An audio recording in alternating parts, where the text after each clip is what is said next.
Stand by to launch FanStream Sports. 3, 2, 1. Let's start. Hello, sports fans. Welcome to FanStream Sports. Nothing but pure sports. This is the JP Show. JP, it is so good to hear you back on the air. Stand by. Now, here's JP. All right, welcome into a special edition of the JP Peterson Show here as we come to you live from the Valspar for the first round of the Valspar Championship here. Beautiful setting here. We're enjoying the incredible weather. It's about 72 degrees, a little light breeze. We're out here by the pool, by the Frenchie's pool party going on, which is where we always hang out. Why not? Rondé Barber is going to join us. Just texted me, said he's coming over in about 3 minutes. So we expect to have the Hall of Famer coming over. So good morning to you, Tim Ham. Unfortunately, in our studio, FanStream Sports Dallas, you could be sitting right here next to me. I know. But you're not. I could be over there sparing Rondé to death. How come you never played for the Cowboys, Rondé? I hated your brother because he was a Giant. Yeah. No, you could share that with him. You can share when he gets here, but I probably won't say that. Just not face to face. Not face to face. So yeah, it's a beautiful setup here. Also, Scott Hamilton's going to join us from the Post and Courier. Which tournament will he be? Which regional will he be attending? Is he going to one of the March Madness? He and Johnny, I don't know. I know he and Johnny are going to be live together at Harbortown for the RBC PGA event. I'm not sure where he is bracket wise. Yeah, that's next week. I don't know where he's going to be bracket wise though. We'll find out. Well, he was just at the ACC tournament and wrote a great piece on how it just ain't the same. So we'll talk to Scotty Hamilton at 11:30, I believe. And correct. We'll have some other guests stopping by from time to time, and we'll have your comments already coming in. Good morning to you, Nathan Elliott and John Hill. And we'll get to all the other sports as well. The Lightning back in action tonight against your Dallas Stars. Are you headed over to the game tonight, Timmy? I will be at the game tonight, yep. Nice. Yep. Where are the Stars right now? How are they playing? How's Miko fitting in, ranting in? You know, we talked about this on the Colby Sapp and IndyCar Tim show last night. Of course, I had to preview Lightning and Stars for everybody. And I think the two teams are in very similar spots. They both had great Februaries. They both made big trades. And they're both kind of struggling since the trades to get people fitting in certain places, right? Both coaches, DeBoer and Cooper, are juggling lines, trying to figure out who belongs where, and they're both struggling scoring right now. They're very mirror images of each other. Yeah, it's interesting. Cooper was talking about this after practice yesterday. After they looked at the tape, he said, we played slow against Philadelphia, which is not something we've ever really heard him say about his team or seen from his team. And it was just more puck management, not being able to get the guys going up the ice, which is what obviously Pointer and Cooch want to do, and Cirelli and Hagel, high energy guys, fast skaters. They want to be going up and down the ice. And Philadelphia kind of plays that structure where they clog up the neutral zone. So we'll see tonight. I'd love to see. I mean, with the talent on both of these teams, two Stanley Cup contenders, I mean, you could definitely see these guys rematching in the Stanley Cup Finals. So we saw what, back in 23, was it? Yeah. 23? Yeah, so looking forward to the game tonight. 8 o'clock puck drop Eastern time. So we'll talk a little bit more about the Lightning as we go through. So let me set up the field here this week. 24 of the top 50 golfers in the world are here. In fact, they're already out on the course this morning. Beautiful day, absolutely beautiful. A little windy though. It's a little breeze. I would say probably gusting 10 to 15, which will definitely affect the scores here today. The Copperhead is one of the best courses. The players absolutely love it. The rough is up, so I'll leave it to Rondé to tell me what the players are saying in terms of what scores might be. So I think it's going to be a good week, obviously, for golf, and the weather looks fantastic. We got the concert on Saturday night. It's going to be fantastic. So, but this morning, Xander Schauffele went off at 8:13. I haven't checked the leaderboard just yet, my friend. If you want to jump on there and see who's doing what. So he went off. struggling mightily right now this year, coming off the rib injury. Yeah. Not playing well he's still number 3 in the world, which Johnny and I debated on From the Rough last night. The way they rank these guys, you don't ever lose points in the rankings for not playing for 2 months, which I feel you should, but he's just not playing well right now. Well, he talked to the media yesterday, I believe it was, and talked a little bit about his injury and said that, practice has been hard. It's hard to get enough practice with that injury. And he actually went a little overboard last week, he said, and it may have set him back a little bit. But for the most part, it's going to take a little bit for him to get back to his normal form. Yeah. How about a seat right here, partner?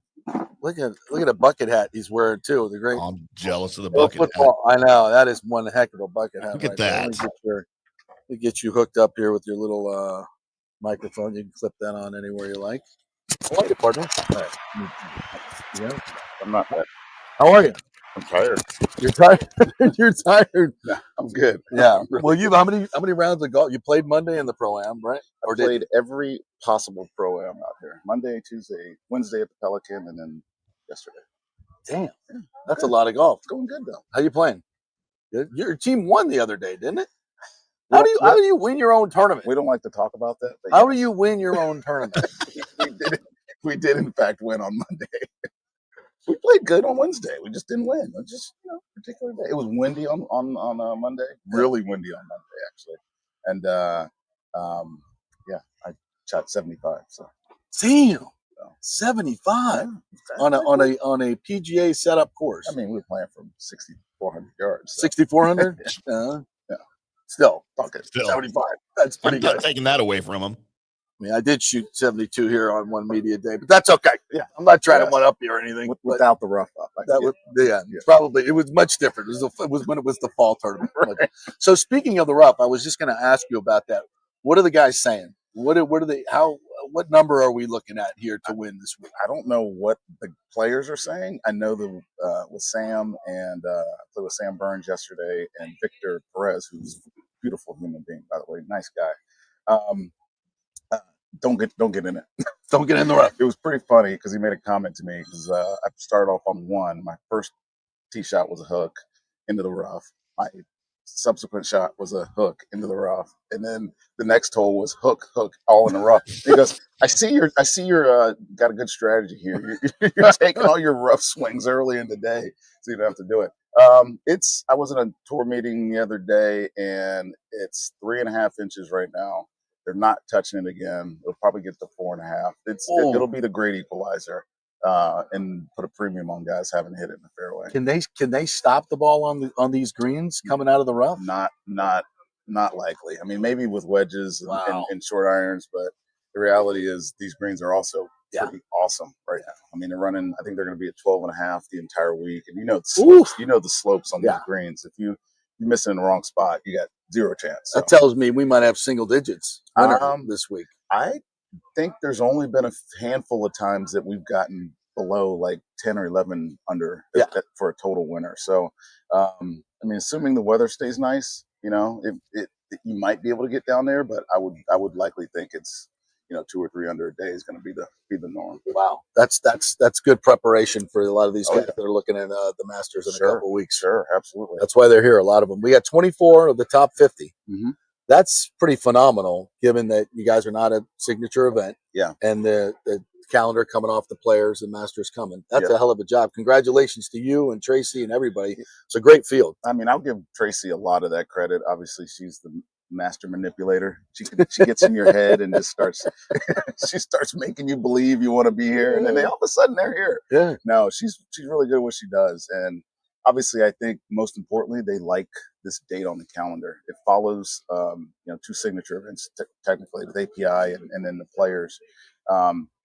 But it's a couple of weeks before the Masters, right? Some of these guys will take Texas off, right? Some of them will go there, like Akshay, who's not in our field. He was one of our withdrawals. He's defending, so he's going to Texas, right? But I think they like the atmosphere here, right? Yeah. Besides it being the most colorful PGA Tour event in the world, yes. It's spring break and everybody can stay on property. So you see a lot of families here. A lot of tour players bring their families specifically for this event. Obviously, this Palm Harbor area is a great place to vacation. The beaches are very close. Yeah. So there's plenty to do, and I think they like the golf course, the test of the golf course, this part of the season. So what does the future hold for Valspar? First and foremost, congratulations. You got Valspar to sign up for what, another 4 years? 5 years. 5 years. Dude, that's in this corporate climate, that's something special that you guys have been able to do and keep this PGA Tour event here for us. I think it speaks volumes to their commitment, to be honest with you. Their parent company, Sherwin-Williams' commitment, to stay invested in this community. And I would say, when Sherwin acquired Valspar, I don't think that they were completely sold. And their CEO at the time, a guy named John Maricas, who just moved aside for a lovely lady named Heidi Petz, who's leading them now. But when he came, I think he was probably of the mindset that, let me find out what this is all about. I'm not sure that we need to still be involved in this.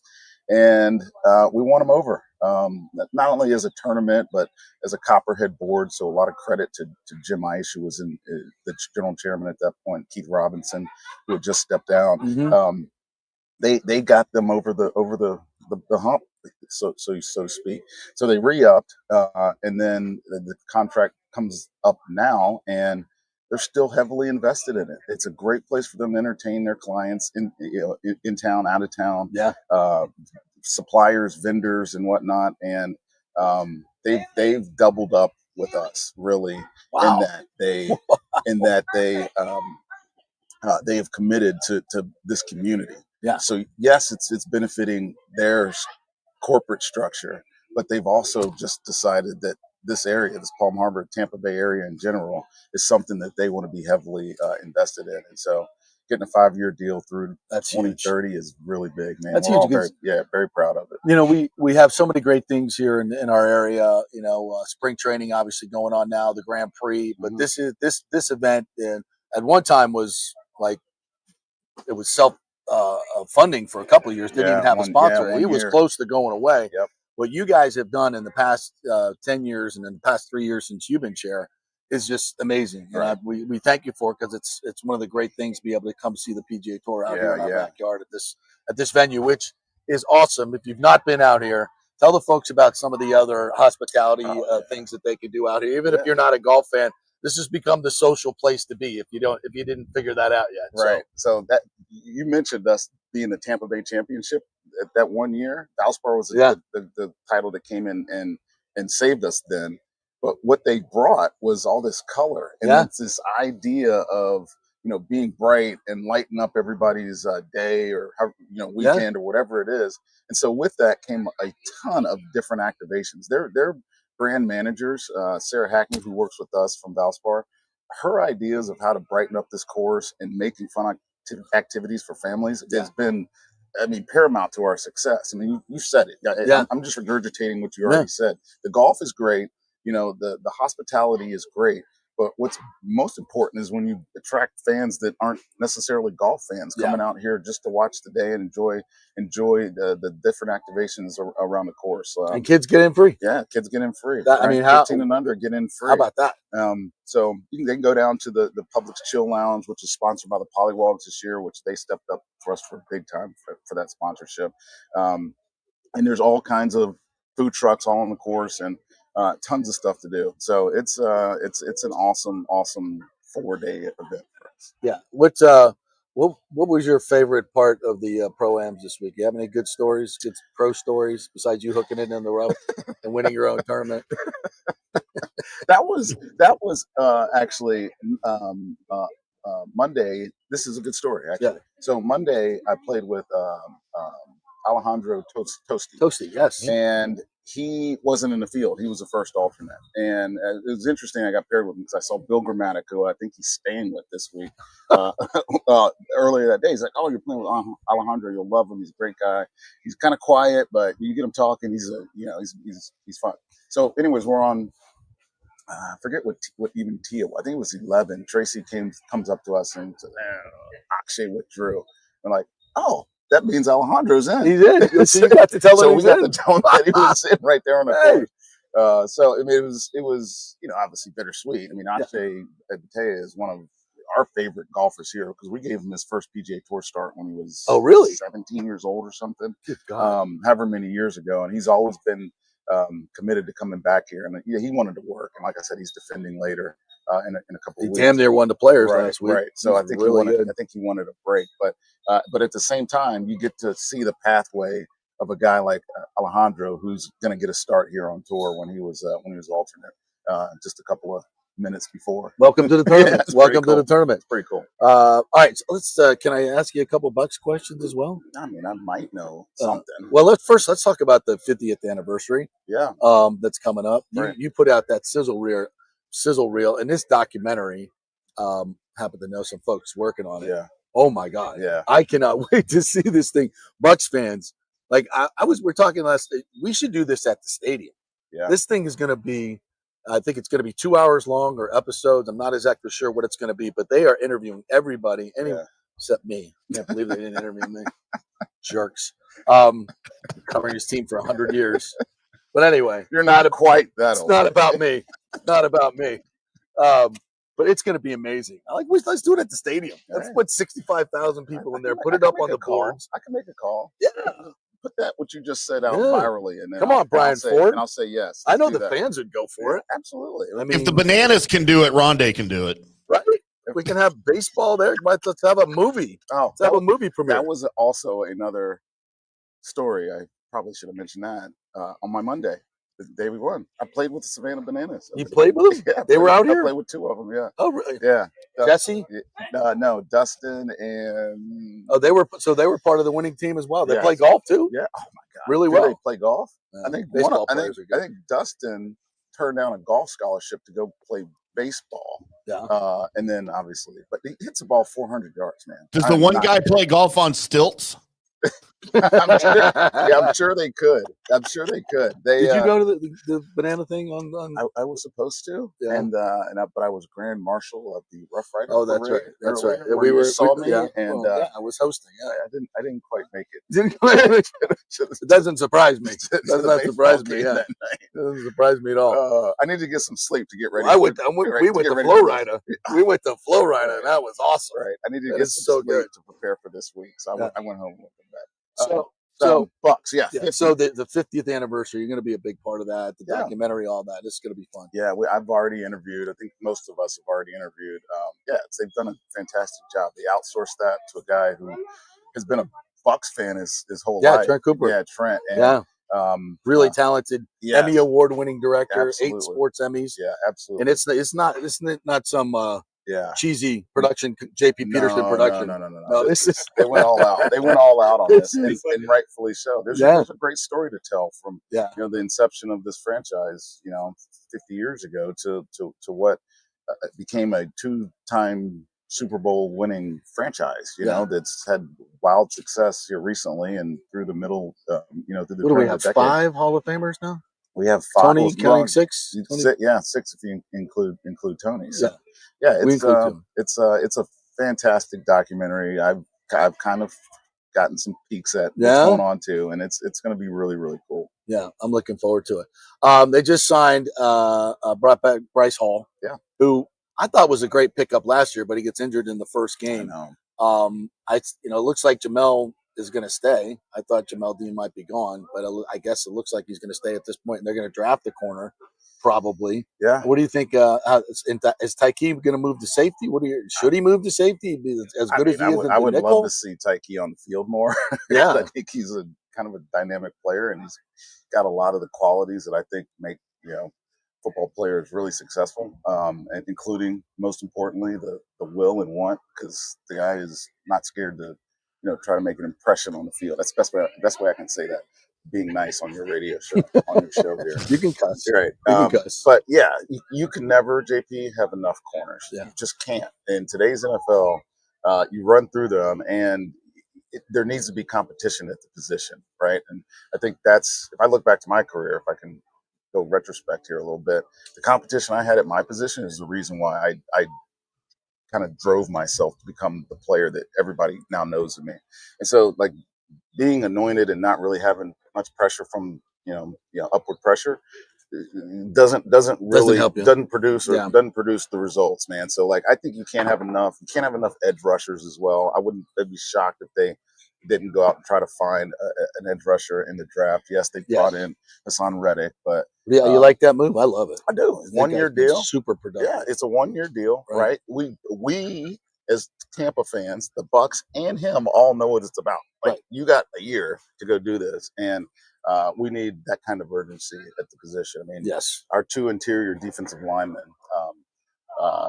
are our leading sackers. Yeah. For 2 straight years, and they're fantastic. Yeah, and they're fantastic. But Get an edge rush. Yeah, they can't. That can't really be your MO though. You need edge pressure. Your edge guy needs to be generating, 12 to hopefully 20 sacks a year. You know what I mean? That's when you know that you're really putting pressure on the quarterback. Now Yaya had a good year, right? He had a ton of pressures, but he hasn't really delivered on the sacks. And that number really kind of jumps out at you because a sack.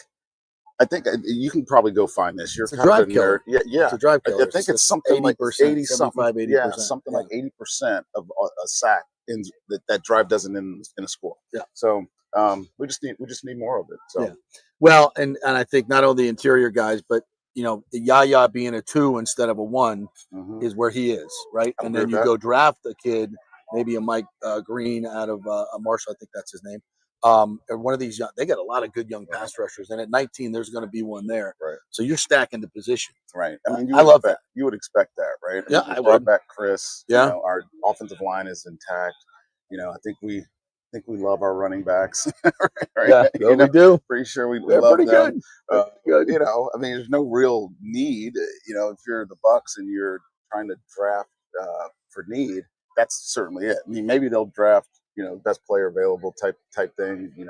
If they fit the culture, the type of player that the Bucs want, because I think Jason Light and his staff have done a great job not drafting people that don't love football. Right. Well, I was going to ask you about the culture, because this is something that you guys, when you won the Super Bowl, had created this culture. Yeah. It kind of went away for a while.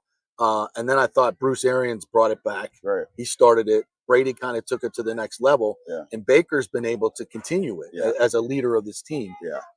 And it's the best culture I think I've ever seen in football. Now, it's not going to win you a Super Bowl, but it's going to help you. Right. And because it brings back guys. Guys want to be here, and they come back for less money. Right. Chris could have taken more money. Right. Mike could have taken more. Right. Baker could have. Right. They all could have. Right. This is I remember rare. Tony and Rich. I'm only a Buccaneer because of the guy I was. I know that for a fact, because obviously my combine Wasn't number, your height? right? And your 40 time? 40 time didn't blow anybody away, right? But the player that I was, not only how I was personally, but how I expressed myself on the football field, the willingness to do it. And so I remember talking to them many years later.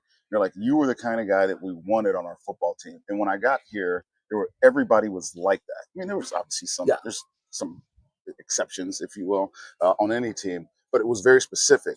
Jason and these guys are doing the same thing now. It's very specific, the type of guy that they're looking for, and when they find them, they keep them. That's why these guys. That's a good thing, right? That's why these guys have decided to stay. The culture's good. The winning attitude is there. You have the talent that can actually produce wins. Obviously, you won the division 4 years in a row. Say what you want to about the division. I don't give a damn. Right? They won division 4 years in a row. There's not a lot of teams that can say that. And so I think the reality is they're doing it the right way, and I don't expect them to change that this year or any year going forward. And and that's what sustains. Right. You like Baker? I love that dude. I fucking love Baker. Can I cuss for the first time? He fucking loves Baker. That's what he said. He's the greatest guy ever. JP, can I pick his brain for a second? Sure. Tim's in our Dallas affiliate. Yeah, I'm way over here in Dallas, by the way. So you were on with the guys on DAE the other day, and you mentioned that the Bucs were probably going to target a corner. You sound very sure that they're going to be targeting a corner at some point in the draft. Did you have anybody in mind? No. And do you think that could be at number where they pick first? What is it, 19, their first 19. Pick? No, you know what? I have done absolutely zero work on the draft. I'm kind of busy with.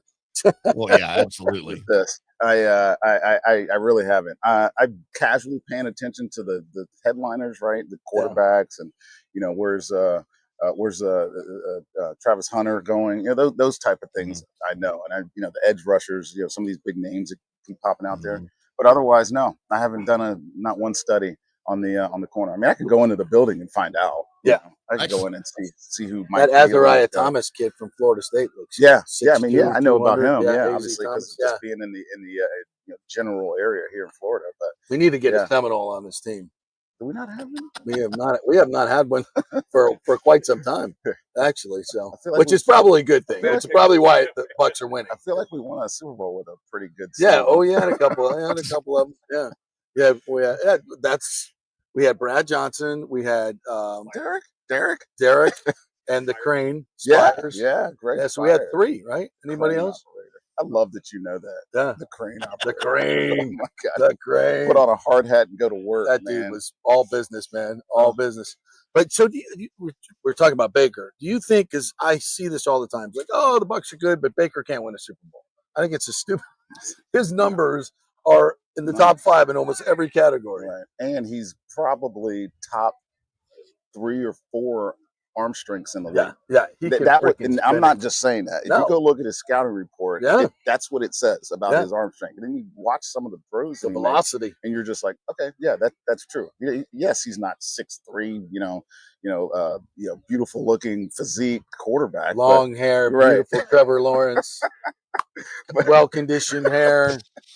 I don't think that gets you any touchdown passes, but he looks good. But he looks great. He looks great. But you watch the film, you're like, man, the film don't lie, man. Yeah. He makes every single throw, going out to his left, going out to his right, drop back, scrambling. I did a film session on him recently for the Bucs, and my favorite play was that in the San Francisco game when he's getting sacked and he's holding off a guy with one hand, and he just I think it was both. I think it was both. And he just fires this ball in there, and I'm like, oh my! Like, why? First of all, why did he try to throw that? And then the velocity that he got it to Rashad White was just like, holy cow! That was the most ridiculous throw that. Bosa's reaction on that play was priceless too. He was like, "Mother, how the hell did you just do?" Go get my keys right there to move my thing. Thank you. See, we're producing on the air. Man. So I love him as a leader. And those 3rd and 8 runs and 3rd and 13 runs where he's knocking guys over, into the end zone. I mean, what's that worth for a team? When you see your guy do that, it's everything. I mean, it's everything. There was a play. I think I also focused on this play. We're playing New Orleans that last game. We needed to win, although we ended up not actually needing to win because Atlanta lost. And we're down. We're losing. And we had zero energy in that game for some reason. And Baker scrambles out, runs for first down, kind of gets hit late or something happens on the bottom of the pile. He gets up, drags over him, and all of a sudden the team like immediately rallied around him. We go down and score on that drive, and then it turned. The momentum turned, and it was pretty cool to watch all year how he kind of single-handedly at times, drove energy into the team. Yeah. That's invaluable, right? Yeah. It's immeasurable. It's like there's no way to take away from that.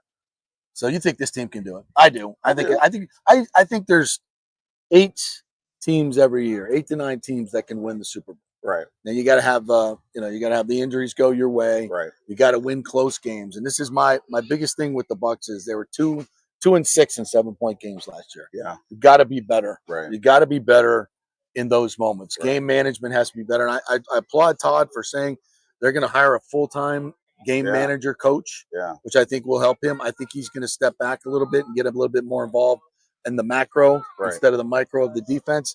I think that's all good. Right. I think to very succinctly answer what you just said, get stops on defense. Yes. I couldn't tell you how many times I was screaming this year, you just need one stop right now.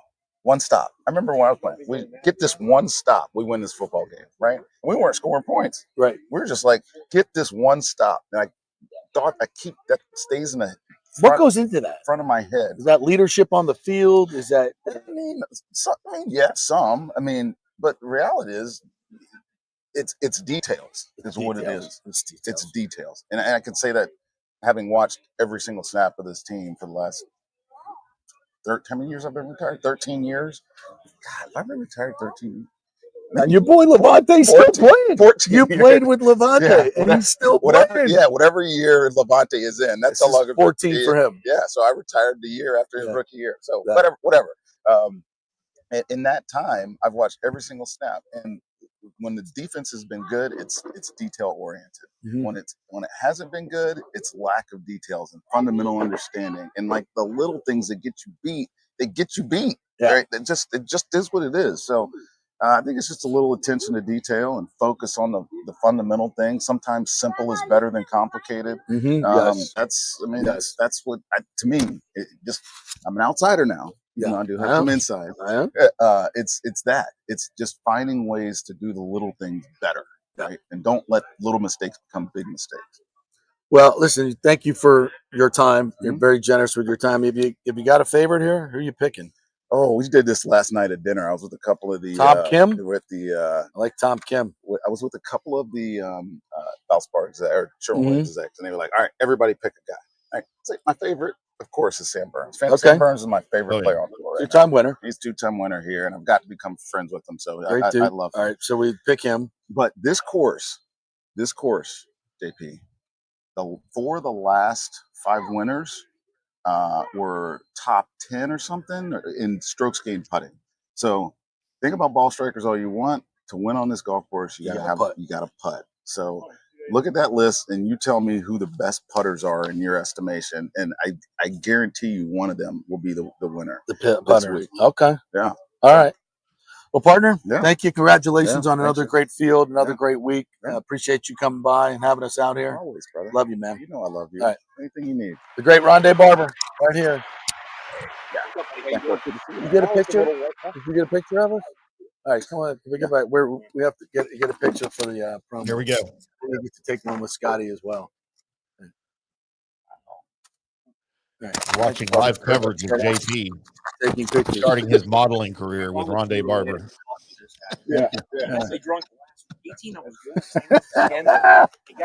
Oh yeah, Vince is telling golf stories from yesterday. I got him drunk and took all his money. So, yeah, why wouldn't you? Yeah, why not? What? Yeah. So why wouldn't you? Yeah. Yeah. Well, we'll have him on dude, later. Man. What a good dude Rondé is. He's the best. He's the best in the business. Best player, best representative. I mean, what he's done to this tournament is, he's obviously super humble and he gives Tracy all the credit, and Tracy does a great job as well. But, getting in this corporate environment right now, especially where the PGA Tour is, let's not sugarcoat it. I mean, it's completely watered down compared to where it used to be with Live Golf. That is what it is.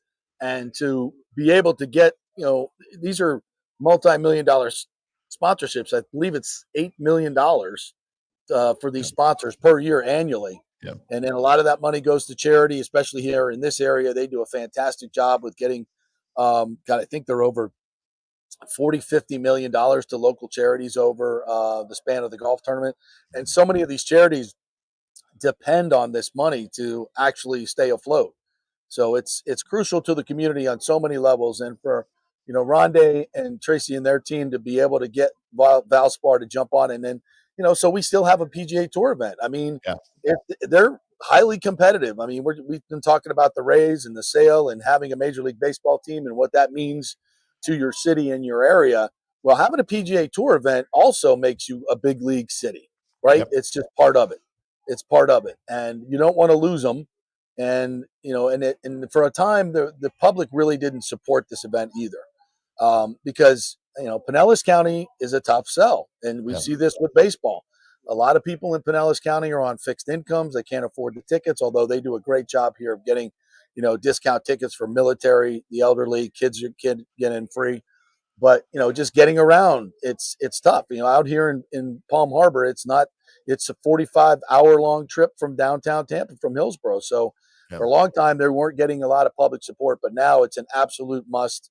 Everybody in Hillsborough County and the surrounding counties, from Bradenton, Sarasota, everybody comes here and enjoys this golf tournament because they've made it such a fan-friendly environment. It's inexpensive compared to opening day seats for the Rays. So they've done a hell of a job, and great insight on the Bucs as well. Isn't that it's great that when you have a champion like Rondé. And of course, he worked for many years on Fox analyzing the game. And I think he's one of the best on TV. I'd love to see him get back on TV because there's a lot of time. Right. Well, once these girls graduate college, they're done playing sports, and I don't know how long this is going to last for him. He's, they changed the rules so they can keep him on indefinitely. Yeah. And why wouldn't you? I mean, he's got so many great talents. I mean, not only does he know the PGA Tour, he knows the players. He could be a great ambassador for PGA Tour. He's an absolute savant when it comes to Premier League football in Manchester United. Having obviously befriended the Glazers, and so he could be an executive in that league. And obviously, I think he would make a tremendous general manager of a football team like John Lynch. But that may be more of a commitment than he's willing to give because he likes his golf. He likes his golf and he likes, his life. He's got a wonderful life, a lot of great friends, a beautiful wife, wonderful children. And obviously, if you're a GM, it's a grind. Yep. But I think he would be fantastic at it. And I think maybe if he starts missing the competitive, nature of, I guess you go out and shoot 75 and win your own tournament. You still got those competitive juices flowing. But, absolutely. He can do anything he wants to do. And I would love to see him get back in the booth because I think he's really, really good at that. Really, really good. All right, we'll take a break. And when we come back, we'll get into some of these other things. We got some Rays tidbits as well. Chris Lodvilla, the number one Stu troll, is at it this morning. So we got to read his mean tweets like we love doing. You guys have some questions or comments in the comments. We'll get to that as well. We'll talk some more Bucks, some lightning. It's all here. We're live from the Valspar, round one. We'll give you the leaderboard update when we come back as well. And we're brought to you by the Jeeves Law Group, JEEVES lawgroup.com. They're local, they are trusted, and they get results. If you're involved in an accident or have any legal questions, they will give you a free case evaluation. Just email them, call them up. You can get it from the website, JEEVES lawgroup.com. Non-attorney spokesman, offices, Tampa, St. Pete. Back in 3 to the Valspar. Old Hurricane Helene put a hurting on Tampa Bay, and for many of you, the rebuild will be a long process. You must beware of unscrupulous contractors offering up quick fixes for incredible prices. It's a scam. So go with long-standing, reputable companies like Third Generation Plumbing and AC. My friend John Rodriguez has been serving Tampa Bay since 1995 with hundreds of 5-star reviews. If you need a new AC system or any home repairs from Helene, they will work with insurance companies to get you taken care of quickly, expertly installed, of course, and a 1-year maintenance plan and 10-year warranty included on all AC units. 0% financing for 60 months. Contact them at thirdgenerationplumbing.com or 813-961-8024. That's 813-961-8024, thirdgenerationplumbing.com. So many of our Tampa Bay neighbors are finding out the hard way from Hurricane Helene that homeowners insurance does not cover flood damage. You must have flood insurance. It's a separate policy. Immediately call Italiano Insurance at 813-877-7799, and they will shop around to find the best policy before rates go up. Lock it in. Over 60% are underinsured in Florida, or you're not getting your discounts that you're entitled to. So do an insurance checkup at Italiano, and they could save you thousands of dollars. Italiano will make sure you're with a highly rated insurer, so there are no surprises in your time of need. Our hearts go out to all our neighbors devastated by Helene. These are the times we're proud to protect all the pieces of your life. Italiano Insurance, 813-877-7799. Ciao, Paolo Tini here, owner of Caffè Paradiso, voted number 3 People's Choice Award on Open Table. I want to thank all our loyal family of customers that have been enjoying our great traditional Italian dishes we make from scratch every day. It's a great family story we're proud of. Our family moved from Rimini, Italy in 1984. My dad, Caesar, started Donatello, and that's where I got the start in the restaurant business. I started Caffè Paradiso on South McDill in 1995, and we've been there ever since. From our traditional ossobuco, a veal slow roast for 4 hours, to our daily fresh catch, the Gruppo Paradiso, with a piccata sauce and lobster claw meat, homemade pasta like lasagna, farfalle salsicce salchicha, which is a bow tie pasta homemade with fresh sausage. Hold on a minute, JP's favorite. I love it. So come and have a glass of wine with me on South McDill. Get a reservation on Open Table and see all our 5-star reviews. Ciao, see you soon at Paradiso. Let's go. Right now, back to the show on FanStream Sports. All right, welcome back to the JP Peterson Show, coming to you live poolside at the Frenchie's Pool Party at the Valspar Championship. This is one of the great hospitalities out here. They start making that she crab soup and frying up the oysters and the shrimp. Oh, it smells so good. Frenchie's food, so good here. Come on down, ValsparChampionship.org, I believe is where you get your tickets, or .com. And a lot of good hospitality left. Fitzy and I will be doing the Hooters Owl's Nest later today, Timmy. I know you're jealous. You could have been here. I am. Chicken wings and beer, baby. And I know those $1,800 first class tickets from Dallas to Tampa were just too much for me. Well, you don't have to. Big money. You can fly Spirit like I do. Oh, God. Get you that extra big Surprised seat. you're still alive. Oh my God! It's like other airlines are better. At least they land on the wheels.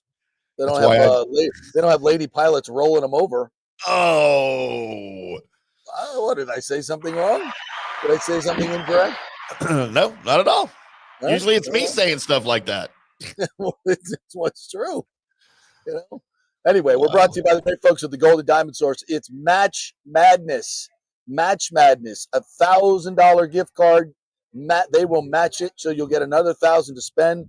So that's put out $1,000, get $2,000 gift cards. Then you can give one to your lady friend, your wife, whatever you want to do, and you get that double match there. So now through the end of the week, through the 23rd, it's the $1,000 match for the Golden Diamond Source. And guys, they have a new men's area there, so you can go find a great Rolex watch. They have those pre-owned and new ones.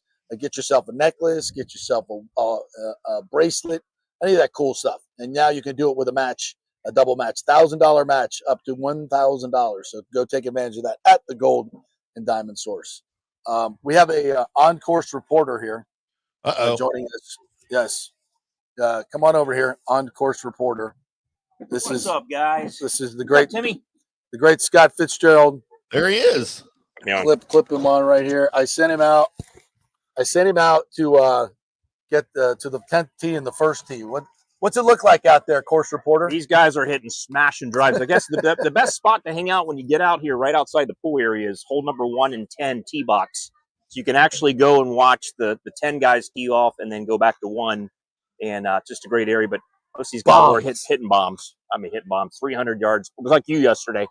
By the way, for the record, this guy right here, I'm back, baby. 27 holes. I think I was up the first 5-4 in the Skins game, but I bombed a couple birdies on you. He overserved me with some brewskis. That's what he does, is he'll keep playing with you, and then that's when he starts winning money off you. So my wallet's a lot lighter this morning because of this guy. I got him drunk, and he just kept betting, Timmy. He just wouldn't stop. He's like, I was good after 18, Tim. I should have stopped. It was the 27 holes. Scott, that's the same thing he does to me on the show. He gets me drunk and makes me look like the idiot. Isn't that crazy? Isn't it crazy how he does that? He's good at it. I just take advantage of your weaknesses. That's all. You do. That's I love liquor. That's good strategy. Hey, Timmy, who do you like out here? Give me a couple golfers you like. Yeah, you got Johnny's picks? You know what? If you give me like 1 second, I can get up on the screen here for you. James Burns has won this twice, right? Yeah. So he's got. Did you see him hit? I didn't see Sammy hit, but well, on 10, it's downhill. Yeah. So these guys just hit bombs. They hit 330. Yeah. Just crushing it. And then on number 1, which actually is probably downwind today. Yeah. It's a par 5, a very reachable par 5 from where they hit it. Like sure. A lot of guys, they were going left. 2 of the guys went basically left off the cart path. Yeah. See, if you hit it in the fairway, you're going to probably have a good chance to get home in 2. But if you hit it in the rough on 1, you're screwed. And they've shrunk these fairways down. So, I don't know how wide number 1 is, but it's so you're going to have to drive the ball. The guys that can drive the ball straight and putt this week, I think, will be. The rough is tough. The rough is hard to hit the balls. Yeah, it's very penal. It's one of my favorite words in golf. It's very penal. It's penal rough. Favorite word everywhere. Here are my picks from yesterday's From the Rough Golf podcast. Wow. Timmy's picks. All right. I had Jordan at 40-1. He's not playing well right now, but I was hoping for a spark on the last tournament of the Florida swing. Yeah. Yeah, he went off early. What's he at? You got a leaderboard there? Unfortunately, I do on Jordan. Jordan, if I can go down far enough to find him. Holy crap. That's not good. Hey, Timmy, I saw Neil Shipley tee off. That guy could he can smash the ball. Ohio State, yeah. He outdrove the two other guys that he was playing with. Here were Johnny's picks though for yesterday. Mm-hmm. Corey Connors, Lucas Glover, Canadian, Alex Smalley. Yeah, Lucas played well last week at the Players. Old man. What is he, like 46, 48 now? And he's playing well. And Connors played well last Connors week. Played well. Oh, Jordan doesn't tee off until afternoon. And Smalley. Okay. Well, then I thought it's going off this morning. It says 12:23 Eastern time. Yeah, Schauffele went off with Sepp Straka and Adam Scott. Yes. Who's in the lead? Right now, we've got, if I exit out of this, you've got Casimir Keith Mitchell, who just birdied number 10 to go at 4 under. He's a stroke ahead of Steven Yeager and Harry Hall, both at 3 under. Jacob Bridgman and Nikolai Højgaard at 2 under. Nikolai Højgaard. Wow. Yeah. So 4 under already through 10 holes? Yeah. Wow. Sam Burns is T4 at 2 under through 8. Okay. Yeah, watch out for Sam Burns. He's playing with Tom Kim and Malnati, who won last year. Great story. He was. Right there. Had his whole family out there and hadn't won in 7-8 years on tour. Been out there with the bucket hat on, and that was a great story last year. We got Shane Lowry out there too. He tees off at 134. We need to go. Love me some Shane Lowry, man. Lowry's from Clary County, Offaly, Ireland. It's it. St. Patrick's Day this week. Go for the Irishman. Have a beer with him. Yeah, we should have a beer with him. Lots of beer with him. Yeah. All right, so that's our on-course reporter. Okay, I'm gonna get back to work, guys. I got to get on the course. Yeah, get back to work. Get out of here. Air quotes work. Yeah, get out of here. Yeah, he was working the crowd. Working the crowd for sure. Working the bars. All right, so that's the lowdown on the golf. So this morning I wake up to, one of the first things I always check Twitter. Yeah. And I find myself now going, well, actually, I'm usually tagged in these ones from Chris Lotvilla. Mm-hmm. So this was this morning's first fire off at about 6 a.m. Stadium deals in Tampa Bay, 0 for 4. Doesn't care about the Tampa Bay community. Will always be compared to Namoli and Culverhouse. Oh, that's a low blow, even for Stu. Yeah. Thanks for the successes on the field, but it's time to move on down the road. # sell the team. Yeah, that's also the first tweet I saw this morning. Yep. And I commented. I said, he said there are a lot of those people around lately that want Stu to sell. People from all parties, races, creeds, etc., are unified against Stu. He's 0 for 4. # Culverhouse and the Molly Sternberg. You don't know, Timmy, but here in Tampa, we talk about horrible owners. The Molly and Culverhouse. Culverhouse is probably, public. Well, he's the worst ever. He was terrible. He's the one that wouldn't pay Doug Williams. He was a racist. Let's just be honest, in my opinion. He wouldn't pay anybody. He just tried to make as much money as possible. Cheapest owner around. And then Namoli was, Namoli had spent some money on the hit show. The hit show. Went out and got Greg Vaughn and Vinny Castilla. Yeah, Vinny Castilla. Who else did they sign? But it never worked. And he was always banging on the fans. He would go into, corporate places and like bang on the table and demand that they buy season tickets. And it was just, he just pissed off. He went to a Chamber of Commerce meeting at a local Hilton hotel and literally called out the general manager of said hotel that he was speaking at for not having season tickets. The dude was insufferable. He once cut off the cable in the locker room because the players were watching too much television. Just so bad. Wow. I mean, I hate to speak ill of the dead, but I mean, that sounds like the owner of the Cleveland Indians on Major League. Yes, 100%. Shuts off the hot water and 100%. So to be mentioned in the same voice as those two, yeah, wow. And you know, and as I mentioned yesterday in my impassioned plea, and if you did not see the monologue yesterday, it's worth a watch or a listen if you want to go see. I kind of, really detailed what Stu has done to this area and continues to do by, now not selling the team. I mean, he needs to sell the team. There's just nobody wants to work with him. In Orlando, you silly people, stripper does not love you. He's just whispering in your ear, sweet nothings, making you think you're going to, just to drive up the price. By the way, somebody tweeted out this morning or tweeted at me that said the price just went up for the Rays because the Boston Celtics just sold for $6.1 billion. $6.1 billion. Now I'm not really sure what that has to do with the price of the Rays. I mean, it is a professional sports team, and yes, people like to buy them and they overpay for them.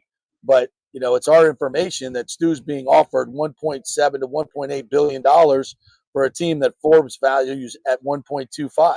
So it's a fair price, more than fair price. And he's holding up development for everybody. He's holding up expansion, and he needs to sell the team. And if he doesn't want to be forever mentioned with these guys, Culverhouse and Demoli, then just sell the team and move on. And, the word is on the streets that he's loading up for litigation. This will come as no shock to anybody that he's loading up for litigation, and now going to try to, as I predicted, he's going to try to get a piece of the redevelopment rights from St. Pete, and that's going to be a battle. But nobody wins in these wars. In these litigation well, the attorneys do, but neither side wins. They pay huge attorney bills. The public's going to have to sit here and play through this, and it'll probably delay the team getting sold. And then who knows, maybe the people that are trying to buy this team will just lose interest and say, I'm not dealing with this guy. And then baseball is going to take away his revenue sharing. I mean, it's a disaster that nobody wants and nobody benefits from but Stu. But that's always been his MO. It's always been his MO. He just doesn't care. It's all about him. But I would suggest that I think there's still time for him to be remembered as an owner who changed baseball, who changed the way teams play in a positive way. But if he continues this litigation or starts this litigation and draws this out and goes, does he really want to go to bat against Major League Baseball and his fellow owners and the city and the county and all the people that he's screwed over? Stu, I know you don't take advice from me, but bro, take your money and go. There's still time for you to be remembered as somewhat of a good owner, especially if you can do it now and let Tampa Bay do what Tampa Bay should have done a long time ago. And that's build on the Tampa. What you should have done a long time ago is build on the Tampa side. So it is what it is. Let's just hope that this changes. Yes, Christopher Cole, member of the Hit Show. I forgot the most important member, Jose Canseco. Who could forget the great Jose Canseco, who once hit 31 bombs before the All-Star break as a Ray and then hurt his back. And I think he maybe finished with like 34.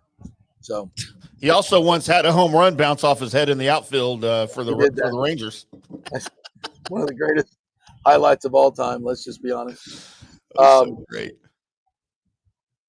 The last Waltz media says the last MLB team sold was Baltimore, which one, they're contenders for a while. Two, they have a very nice and well-built stadium.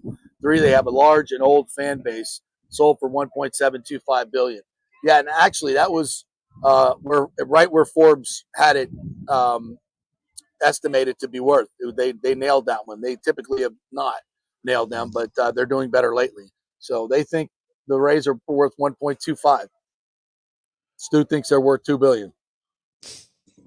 B says JP thinks Tampa's the only place that has rich people in the world. Everywhere else is poor. Really? I don't know about that. B made an appearance on our golf show last night. Oh, did he? Yeah, Nice. he asked me if you were out flipping burgers or where you were, if you were parking cars or Snarky bastard. right. No, I was out taking Fitz's money on the golf course. Here it is. Yeah. Thomas Casper says Hugh charged players for cans of soda and stopped buying sweet and low packages. That's true. He put a soda machine in the locker room, and they had to pay for Had to pay for it. It wasn't even one of those free soda machines where you just hit it. No, they had to pay for it. So, I can't imagine the media spread for food was very good under a guy like that. It's just I like wasn't peanut here butter for and jelly that, sandwiches the whole time. but I'm guessing, yeah, there was a lot of peanut butter and jelly sandwiches. I would guess. Yeah, bologna and Yep. the choice between bologna and cheese and peanut butter and jelly. B says when Lavilla fires off that many tweets, it means something is about to happen. He knows something is about to break. He just can't say it yet. You may be right, B. You may be right, and I hope you are. Kirk Cousins is back on the show. Who's Kirk Cousins? What, he's talking about Fitzy? I don't know. Oh, because he looks like Kirk Cousins. Daniel Rivera has some producing advice for you, Tim. He says when you do the comments music, you got to play the Jeopardy theme music. Yeah, I think that's copyrighted is the only problem. Yeah. So, Daniel, if you want to pay those copyright fees, we'd be happy to do that. Yeah. Here goes JP again. Pinellas, poor people. Tampa, rich people. New York and London, poor people. Tampa, rich people. When did I ever say that?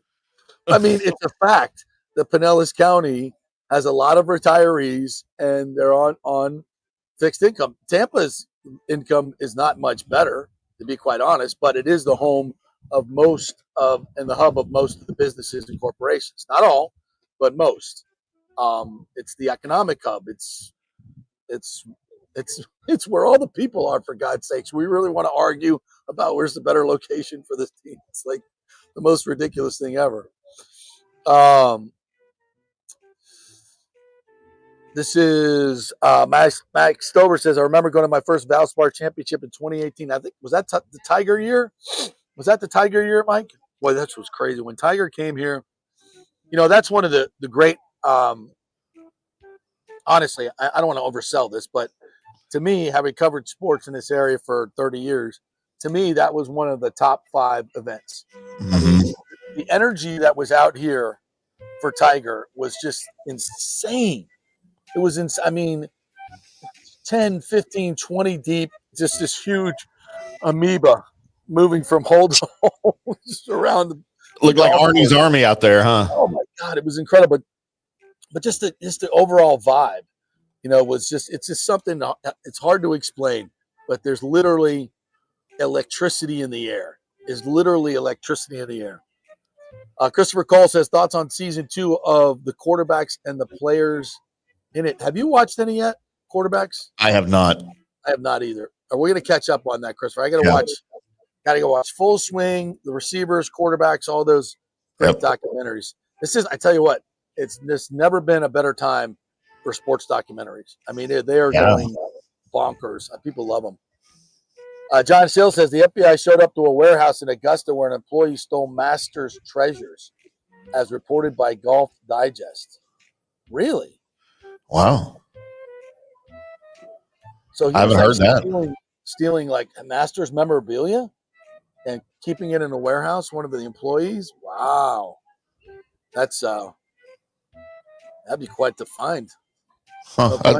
That might cost you your job. I think it might. Kenneth McClary said, what Baker Mayfield is not just a player, but an animal as well. He can get you jacked up like Mike Allstott used to get the crowd jacked up on one of those signature plays. So true. And that's what we were talking about with Rondé is, those are things you cannot measure on a stat sheet. And he that was a perfect example he had. That team was like dead in the freaking water against Atlanta. That was Atlanta. No, it was Saints. The Saints. They were dead. Like there was no energy, and they're playing for their playoff lives. And sometimes guys get so hyped they just drain themselves. And then you just have no energy on the field. And Baker picked them up that day and just put them on his back. And those are the the quarterbacks that win you Super Bowls. You Super Bowls. I can't love Baker enough. I think he's fantastic. You know, and what amazes me the most about Baker, and I know I was going to bring this up with Rondé, but we didn't have time. Rondé played for what, 3 defensive coordinators over the course of 16 years, and most of that was under Kiffin, right? Monty Kiffin, yeah, for the majority of that time.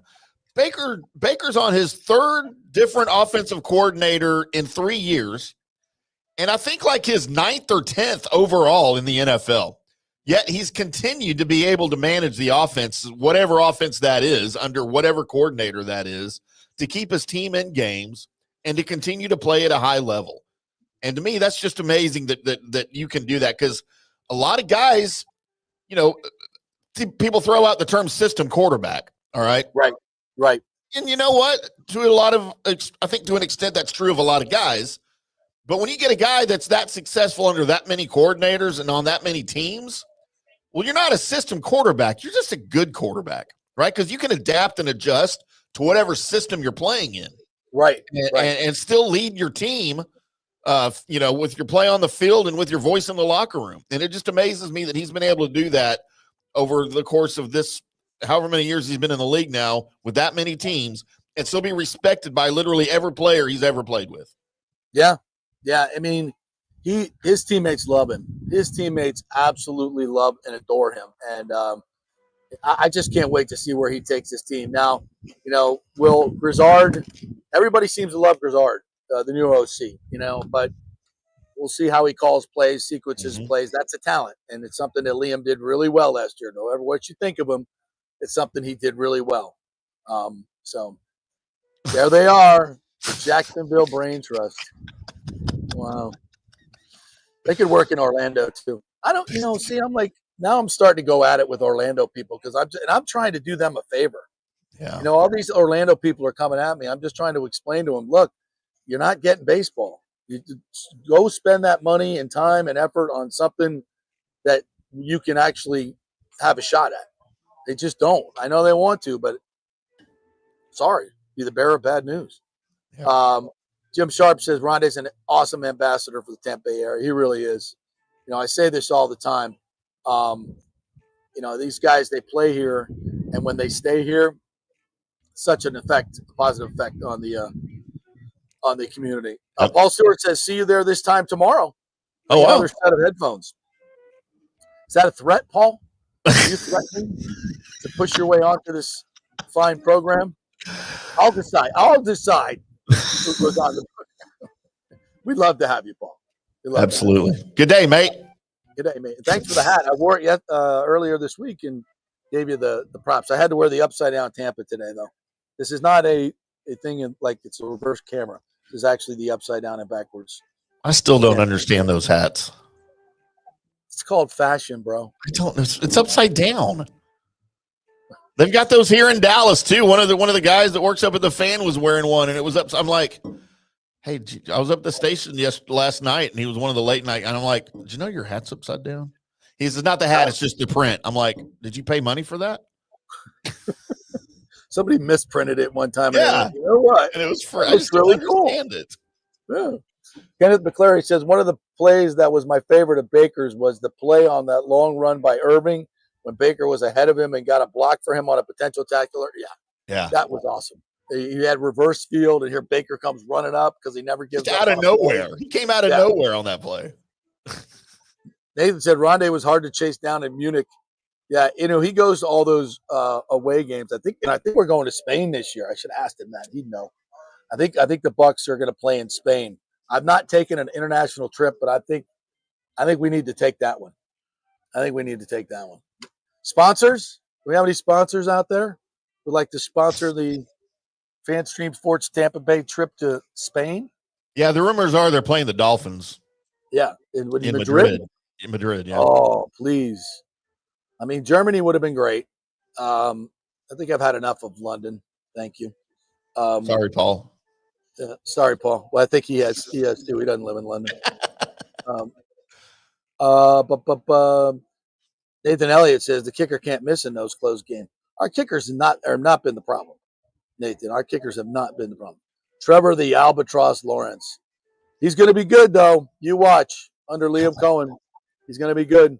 Meh. John Hill says the Lions have proposed an NFL change in the postseason seating from division winners to best record. Thoughts? The fact that Minnesota had to go on the road after winning 14 games doesn't seem right to me. Yeah, but they lost. As much as the Bucs, so did the Bucs.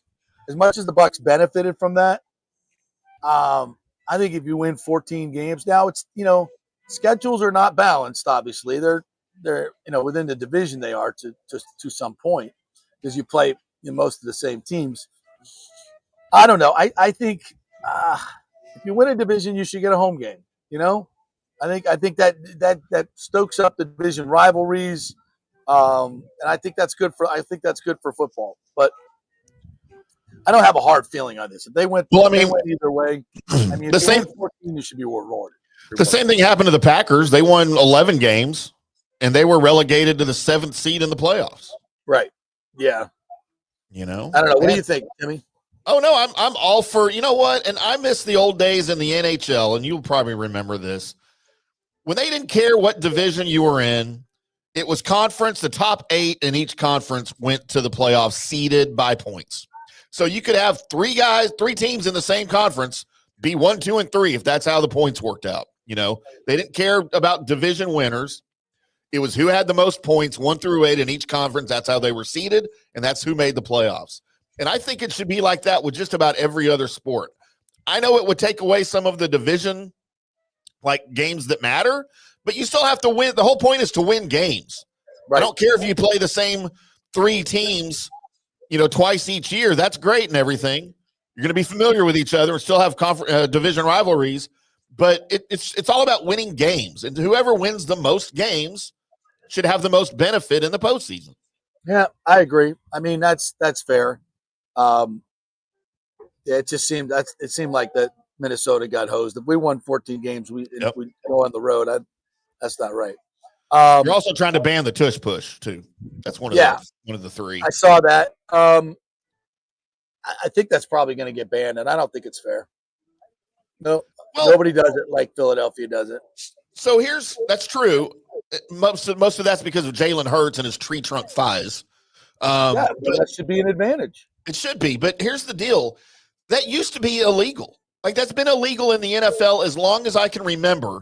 You cannot assist the guy with the ball, either pushing or pulling. And then they got rid of that rule. Right, they got rid of the pushing part. You still can't pull a guy. I saw a guy get pulled into the end zone this year. Yeah. I saw a guy got pulled into the end zone by an offensive lineman this year. I think it was Bucky Irving, actually. Oh, might have been. Yeah, they're not supposed to be able to do that. Bredesen threw him into the end zone, if I'm not mistaken. So, yeah. I think because other teams have not been able to replicate it, you shouldn't ban it. You shouldn't ban it. And I've heard people say safety concerns. Right, that's the only thing. Football. It's football. I mean, the one thing is, I guess if you're the other team, you can't just try, like, was it Detroit? Just keep trying to time it and go over the top and keep taking penalties because they're not going to be awarded, especially on the goal line, half the distance to the goal. I mean, so that becomes a problem. And then the referee has to come on the mic and say, "Oh, we could award a touchdown." I'm like, what? when did that become a rule? I mean, ask Tank Dell how he feels about blocking during a tush push play. He lost the whole season because of it. What? Breaking his leg when he was in for a blocking play and when Houston was trying the tush push. Oh, that's how he got injured? Yes. Not last year. It was the year before. What? His rookie season. Who's this guy in the comments who says his name is Charlie Batiste? He says, "Raise to Orlando soon." Go ahead and bet money on that, Charlie. You going to make a bet? Where he also said that, and there's people keep saying that Manfred has now changed from keeping the Rays in Tampa Bay to keeping the Rays in Central Florida. I've not heard him say that. I haven't seen that anywhere. I could be wrong, but I've not seen that. All I saw him say a million times was Tampa Bay. And again, if he's floating Orlando, he's probably just trying to drive up the price first due.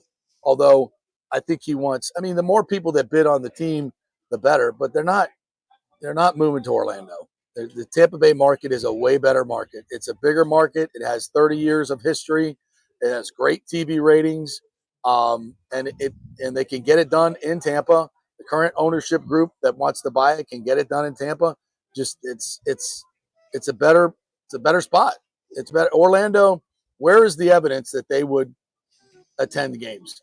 It's a transient community focused on theme parks. They don't even support the Magic or the MLS teams there, the pro teams that they have there in any wonderful way. So, and they don't have any money. They have an ownership group that hasn't been identified. That's fine. But, you're going to need $1.5 billion, $2 billion for the stadium. You're going to need $2 billion to buy the team and probably another $1 billion for a relocation fee. So I don't see the money. I don't see, The only problem is Stu Starner. Once we get rid of him, we're fine. All right. Thank you guys for chiming in. Please feel free to keep commenting, and we'll get you guys back on the show. All right. We'll take a break. We'll come back on the other side and get into a little bit more. Let's do some March Madness when we get back, partner. Set up the games today. Yeah. We're brought to you by the great folks at Italiano Insurance. Great time to get a insurance checkup. Make sure you have your flood insurance, your business insurance, and make sure everything is all your ducks are in a row. And the great folks at Italiano can help you do that. 813-877-7799. Back in 3. Hey, JP here for my concierge medical professional, Chris Lugo, PA. You've heard him on the show for a couple of years where he shares invaluable medical, nutritional, and supplement advice. With Chris, it's like having a medical provider as your best friend. What I love about this concierge service is the convenience and support he offers. I can text or call him 24/7 with any questions or concerns, and he'll promptly call in a prescription if needed. No office visits or copays required. It gives me peace of mind knowing I have someone genuinely invested in my health, not just focused on insurance profits. And the best part, the Bay Area Modern Medical Center's personal concierge service is more affordable than you might think. Don't let insurance companies dictate your health care. Take control of your health and wellness today. Visit BAMMC.com for more information and to schedule your initial free consultation. Empower yourself and take charge of your personal health with BAMMC.com. Hey guys, February's birthstone is amethyst, a stunning purple gem that symbolizes peace, protection, tranquility, and sincerity. Celebrate her birthday or your 6th and 17th wedding anniversaries with an unforgettable amethyst gift. And of course, for over 40 years, the Golden Diamond Source has been Tampa Bay's most trusted name in fine jewelry. We only sell natural diamonds. If it's real love, it should be a real natural diamond. Don't get a fake. The Golden Diamond Source first-time buyer program will help you learn about the 4 C's, what style, shape, and color works best for you and your unique style. Folks, it's the best customer service. They make it so easy for you, and they're not going to push you into something that you cannot afford. 0% financing for up to 5 years. If you finance $5,000, it's only $83 a month. Also, you can turn your old unused gold into cash or a stunning new piece. With gold prices soaring, there's no better time to trade up. So get that old jewelry and bring it on in. You know where, the Golden Diamond Source, 3800 Omerton Road, always online at thegoldendiamondsource.com. JP here for the Jeeves Law Group and my man, Scott Jeeves. If you're going to hire an attorney, do you want some guy looking for a quick settlement and a quick buck, or do you want an attorney with some chops?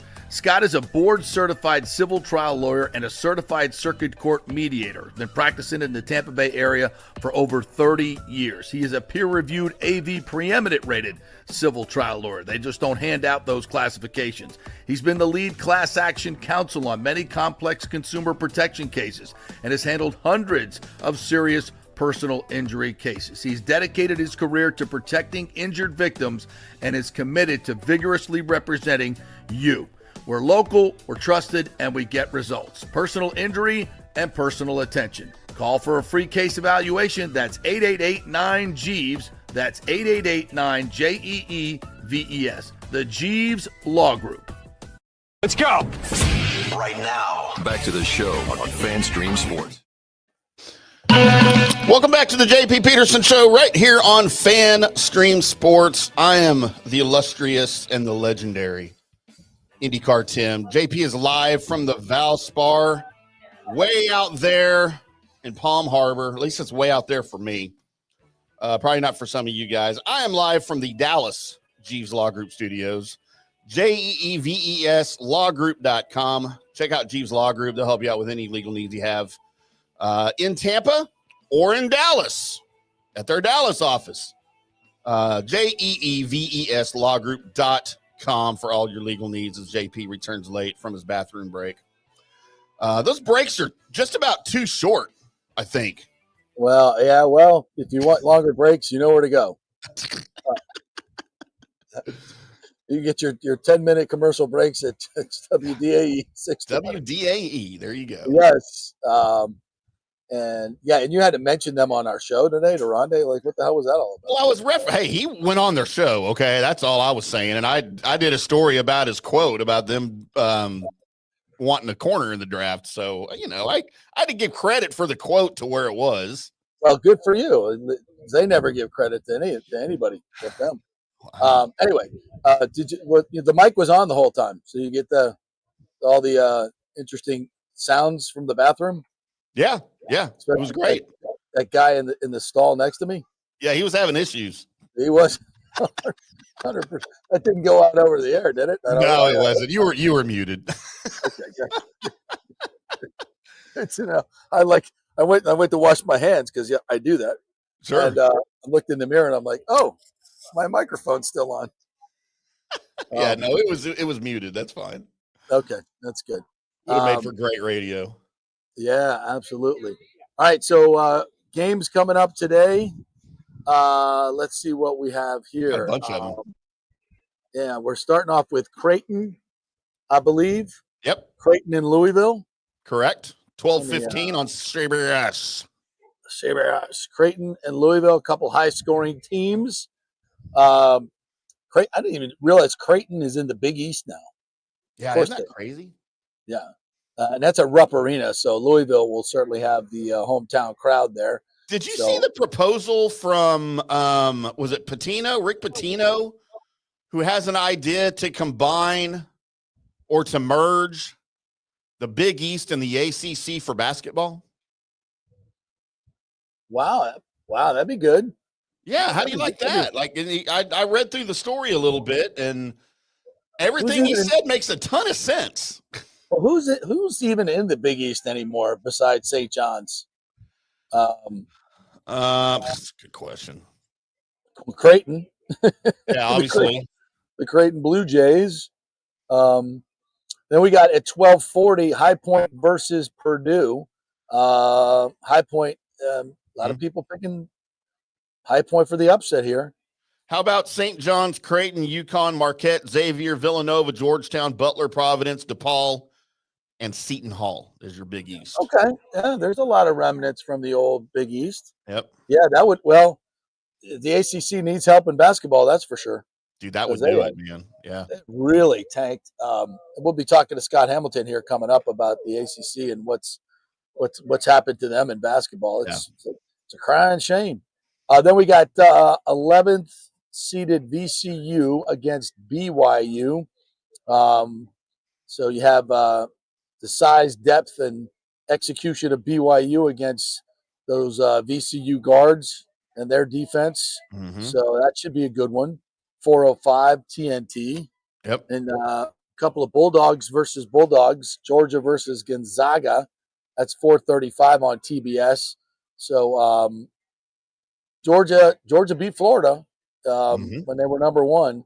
So an 8 versus 9. That should be a pretty good one. I think that's the first SEC team in action of the 14 that made the dance. Yeah, it's Georgia.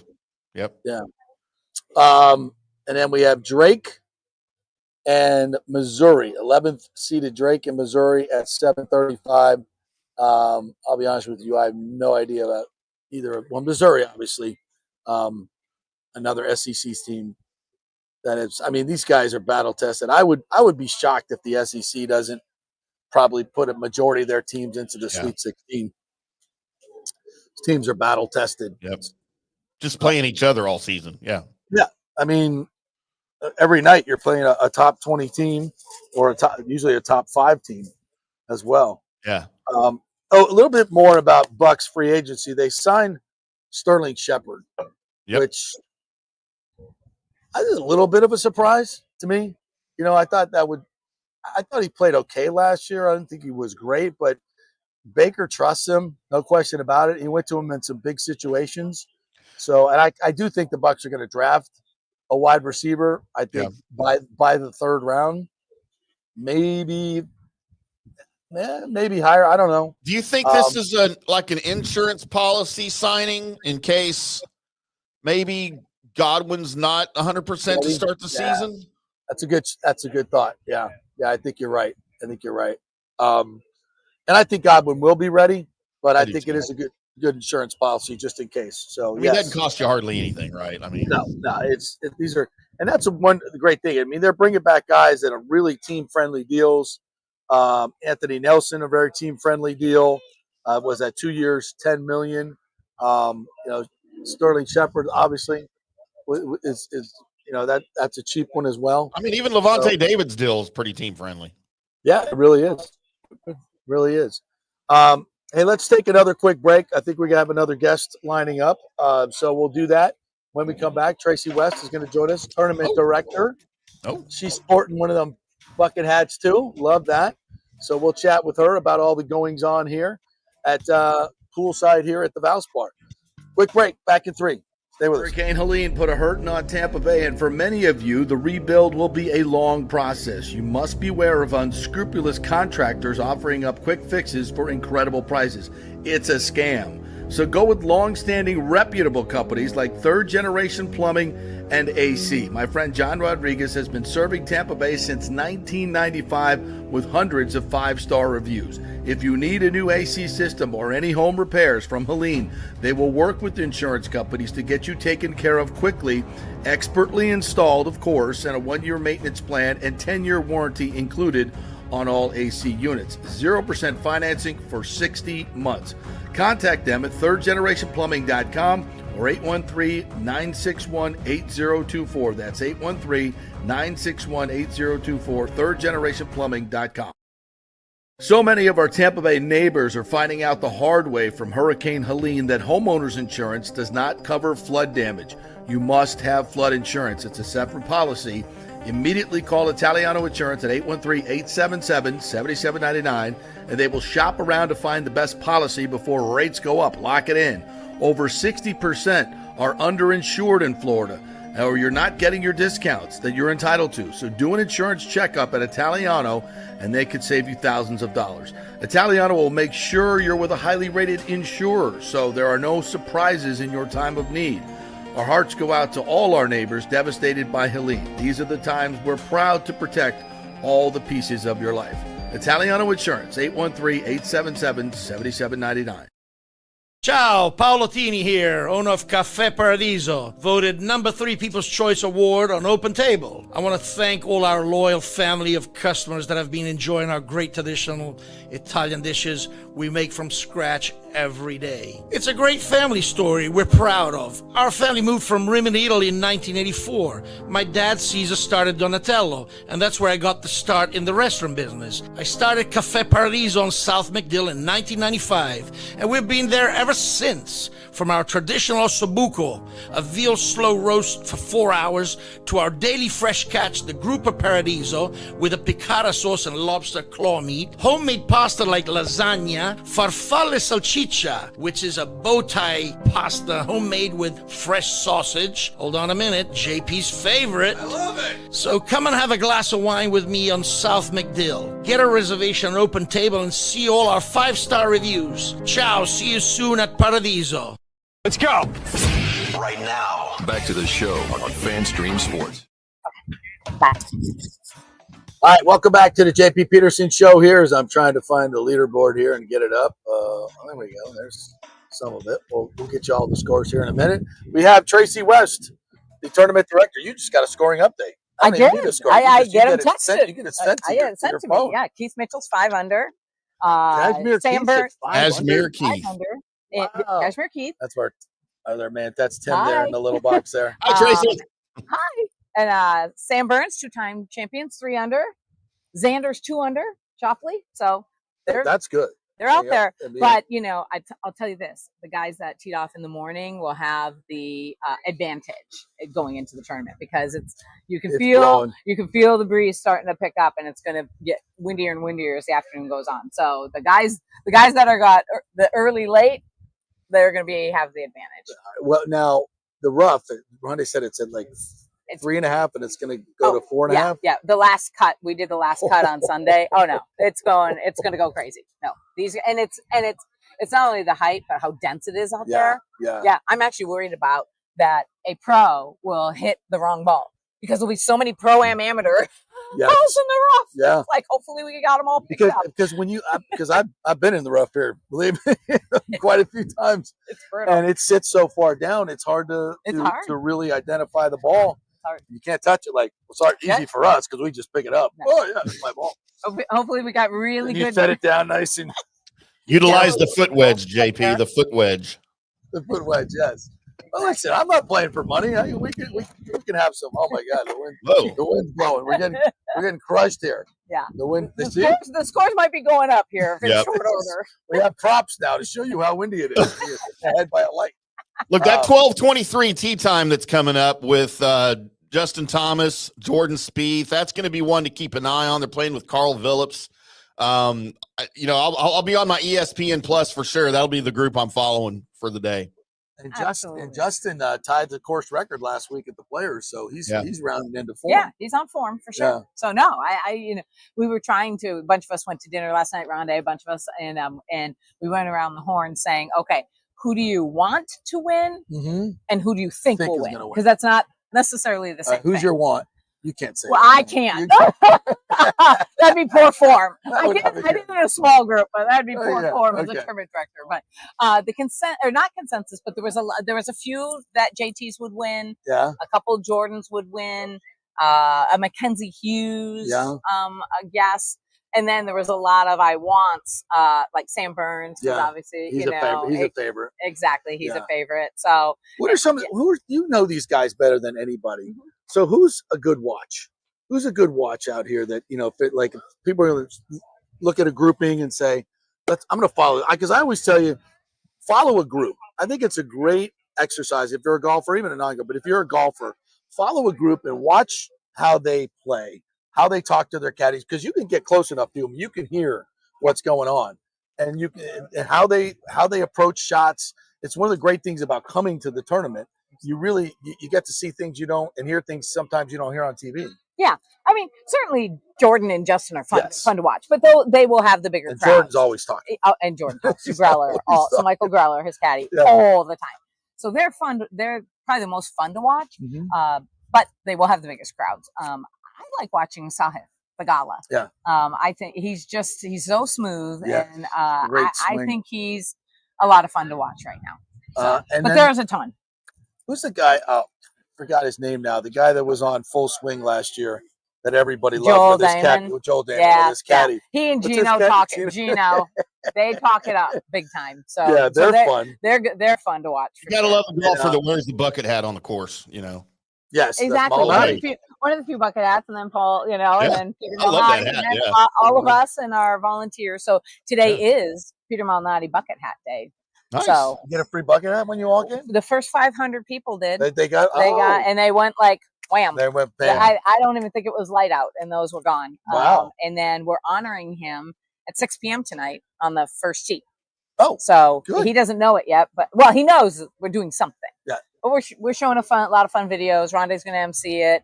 We're actually going to gift him a beautiful painting of his winning moment from last year when he lifted up his son Hatcher and the cape was flying and all that. So cool. So a local artist did it. So speaking of local, I need you to find me one of those bucket hats and have Tracy and Rondé autograph it for me and send it to Dallas.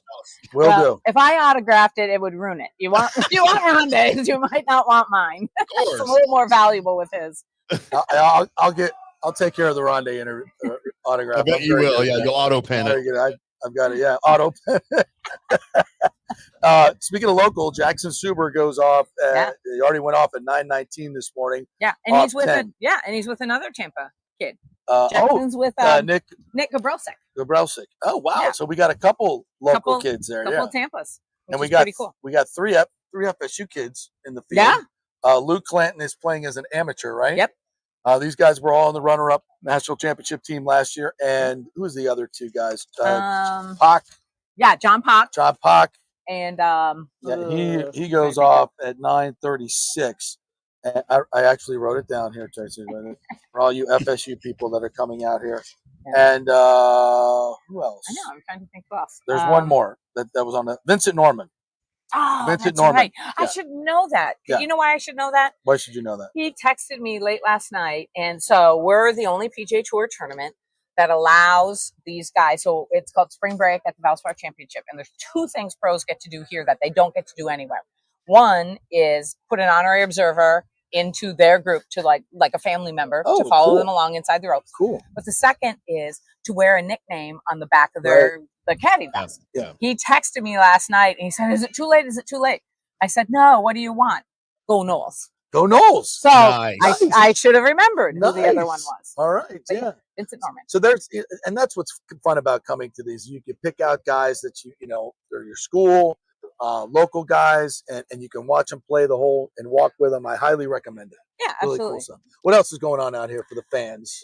So if you're on your way out or can get out here soon, there's a couple things today. Besides Peter Malnati's ceremony at 6 p.m., we actually have Brian and Micah from HGTV. Yes, my friends. They've got a show called 100-Day Dream Home. Right. And they're going to do a fan meet and greet at 12 o'clock. Yeah, great. 12 to 1 great in folks. the courtyard. They're very popular. Yeah, they're super very popular. And then if you have Hooters Owl's Nest tickets, I do. I just picked up John Gruden at the Oh, God. And John Gruden and two guys from Barstool Sports are going to be in the Hooters Owl's Nest between 1 and 3, along with Rondé and Craig Stadler.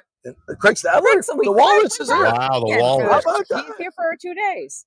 You got enough beer for all those guys? No. Actually, I think you better get an extra pitcher. Exactly. There's going to be a lot of beer going down. Yeah, from Great Bay and Michelob Ultra, they'll keep those kegs flowing.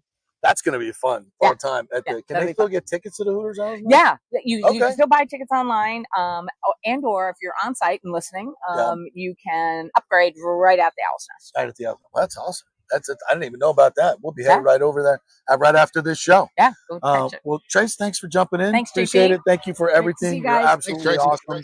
You guys, and congrats on all the Valspar stuff and keeping this tournament for another 5 years. Yeah. Amazing. We're Amazing excited. job. All right. Awesome. Thanks for the Tracy. support, Tampa Bay. Yep. Absolutely. We'll keep drumming it up. Thank you, Tracy. Here, I'll take that. Cute little microphone. All right. Did I hear Scotty pop in? Scotty is here. Would you like to see Scotty now?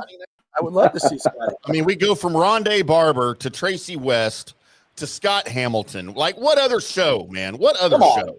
Come on now. Tracy and you I guys go should be back a paying ways. double today. Tracy and I go back a ways. Oh, do you really? From my golf week days. Yeah, man. Yeah, I knew Tracy. She didn't work for that tournament, though. I want to say she worked for another tournament or one of the organizations. I'll have to go back and look at my contacts list. But I remember Tracy. Yeah, she's been in the golf business forever. I think she runs 2 tournaments for her company. Runs this one, and I'm not the sure. 3M. Yeah, it might be. It might be. Yeah, she is universally and highly respected in the golf community. She is a treasure, and we are lucky to have her running this tournament because Scott, this tournament almost went away. It was self-funded for 2 years as the Tampa Bay Championship. Yeah, this was not long ago, about 8 years ago, when then Valspar stepped up, and as Rondé was telling the story, they weren't, the management kind of inherited it, so they had to kind of resell it to them again, and they fell in love with the entire tournament for their clients and everything, and they just re-upped for another 5 years. So that's. I actually broke the story when they started that tournament. Is that at the Copperhead course? Yes. We're sitting here at the Copperhead course right now. The wind is blowing, and Keith Mitchell is 5 under after 13 holes. Well, I was at I think it was the very first one. I want to say it was 07 thereabouts. And they had a good dude named Tom DiCaprio was running their sales department. Yes, Tommy DiCaprio. That's right. Yes. Tommy DiCaprio, great guy, man. But I was really happy to see that tournament grow. And then to your point, it did hit a snag like a lot of tournaments. Yeah. Because it's hard to validate being a sponsor for a golf tournament these days when there are so many other ways to allocate your sponsorship dollars. On Hilton Head, for example, the Heritage, they did not have a sponsor one year. They sponsored themselves. They bet on themselves because they had telecom companies for 20 years up until I think it was 2011, and then they got RBC. But go back, and you'll relate to this. Before the real estate bubble burst in 2008, man, it was nothing. Sponsorships were everywhere. Bam, bam, bam, bam, bam. Then everybody decided, you know what, we can't afford to put our money into sports marketing dollars. NASCAR went through the same thing. I'm surprised we don't see more cars nowadays that look like Ricky Bobby. Ricky Bobby's me. He had on the hood, just bet on myself, me. But yeah, that I'm rambling. Tampa's a great event, man. That's awesome. Yeah, it's a beautiful day out here too, and it's going to be. They got a good feel for being a non-signature event. They've got 24 of the top 50 and some really big names, so they've done a tremendous job, and it's really cool. I wanted to talk to you about your article about the ACC tournament. It's just not what it used to be. The grand old lady that we talked about. I texted you back. I said, take me back to the 90s and leave me there, please, for everything. For everything. Well, I'd give anything to not be able to talk to you right now. No offense, the technology sucks, man. But that tournament. I mean, you spent a lot of time in the Triad, man. I mean, it was just so darn special, and now it's just sterile, and it just doesn't feel the same. Even when it's in Charlotte. I mean, Charlotte's just down the road, and I went to a couple at the old Greensboro Coliseum, which was a rocking place when the Hornets were in town. Yep. It's just not the same. And I'm sitting there and I'm watching Clemson, one of the old guard, one of the original 8 teams, the only one, by the way, that has not won an ACC title. I'm watching them play SMU. And we saw them do that in the football game, and that was a little more palatable. But watching them play SMU in the quarterfinals of the ACC Men's Basketball Championship, and no NC State there. The darn thing was founded by Everett Case, for goodness sakes. And NC State wasn't even there because they have so many teams now. They can't get them all in. They can't get them all in, and it just. Well, we had Stanford and Cal. Didn't Stanford play Cal? Stanford and Cal played 2,700 miles, and I wrote this in my column. They played 2,700 miles from either campus, just down the street from the NASCAR Hall of Fame. I'm like, make it make sense. I'm like, this is the breaking point for me right now. And I'll be candid again. The people at the ACC office are not very happy with me right now. I've already heard. They'll be okay because the flip side of it is, as much as this wonderful event has been marginalized and sterilized, the ACC is still in business, and this was the only way it could happen, by taking those schools. Otherwise, they would be the Pac-12, basically in limbo, cryogenics, frozen this year until they get a bunch of G5s. I mean, it was the only way the ACC could live, and that beats the alternative. Well, it's obviously there's a lot of realignment to come, and we'll see what happens to the ACC. Hopefully, realignment brings us back to where we were originally. We can get back to the geographically sensible conferences and renew some old rivalries. There's an opportunity to do it. I don't know if they're smart enough or have the wherewithal to do it, but I would like to see it. Do you think when this thing realigns again, there's any chance that happens? Maybe. We last time I joined you, we talked about the ACC has poisoned itself. Yeah. With by doing this arrangement with Florida State, all the schools where basically the more you bring in, the more you earn, yada yada yada. But as soon as the TV deals come up, they're going to scatter to the winds. Yeah. The ACC is going to die.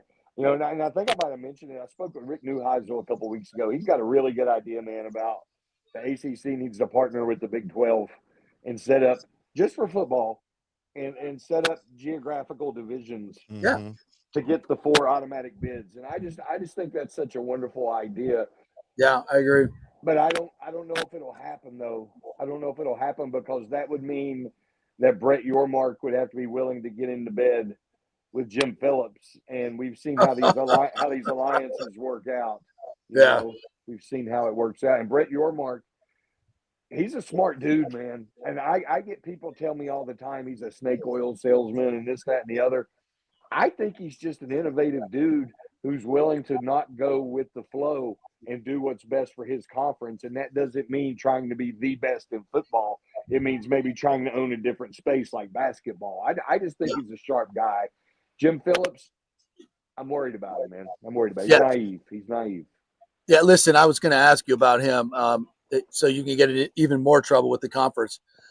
I don't see leadership there. I don't see vision.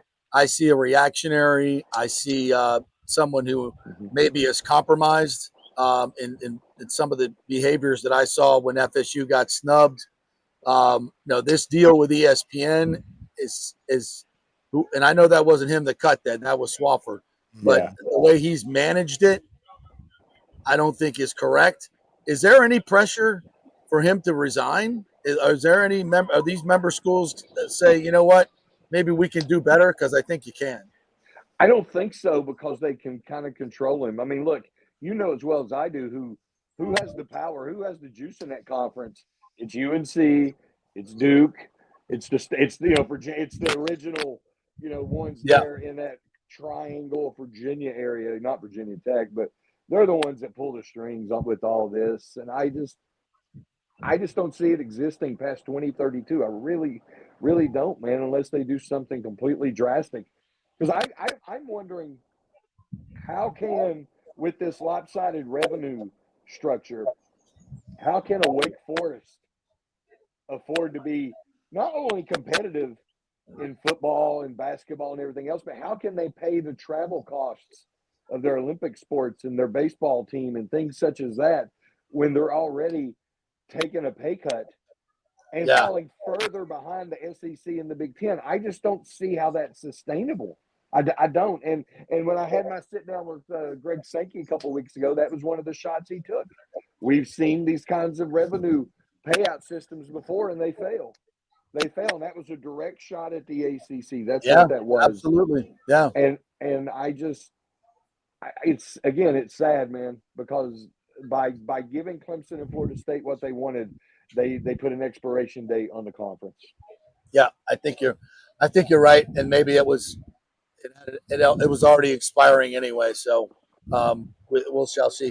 All right, so before you go, give me a little March Madness take on the teams that you've seen play.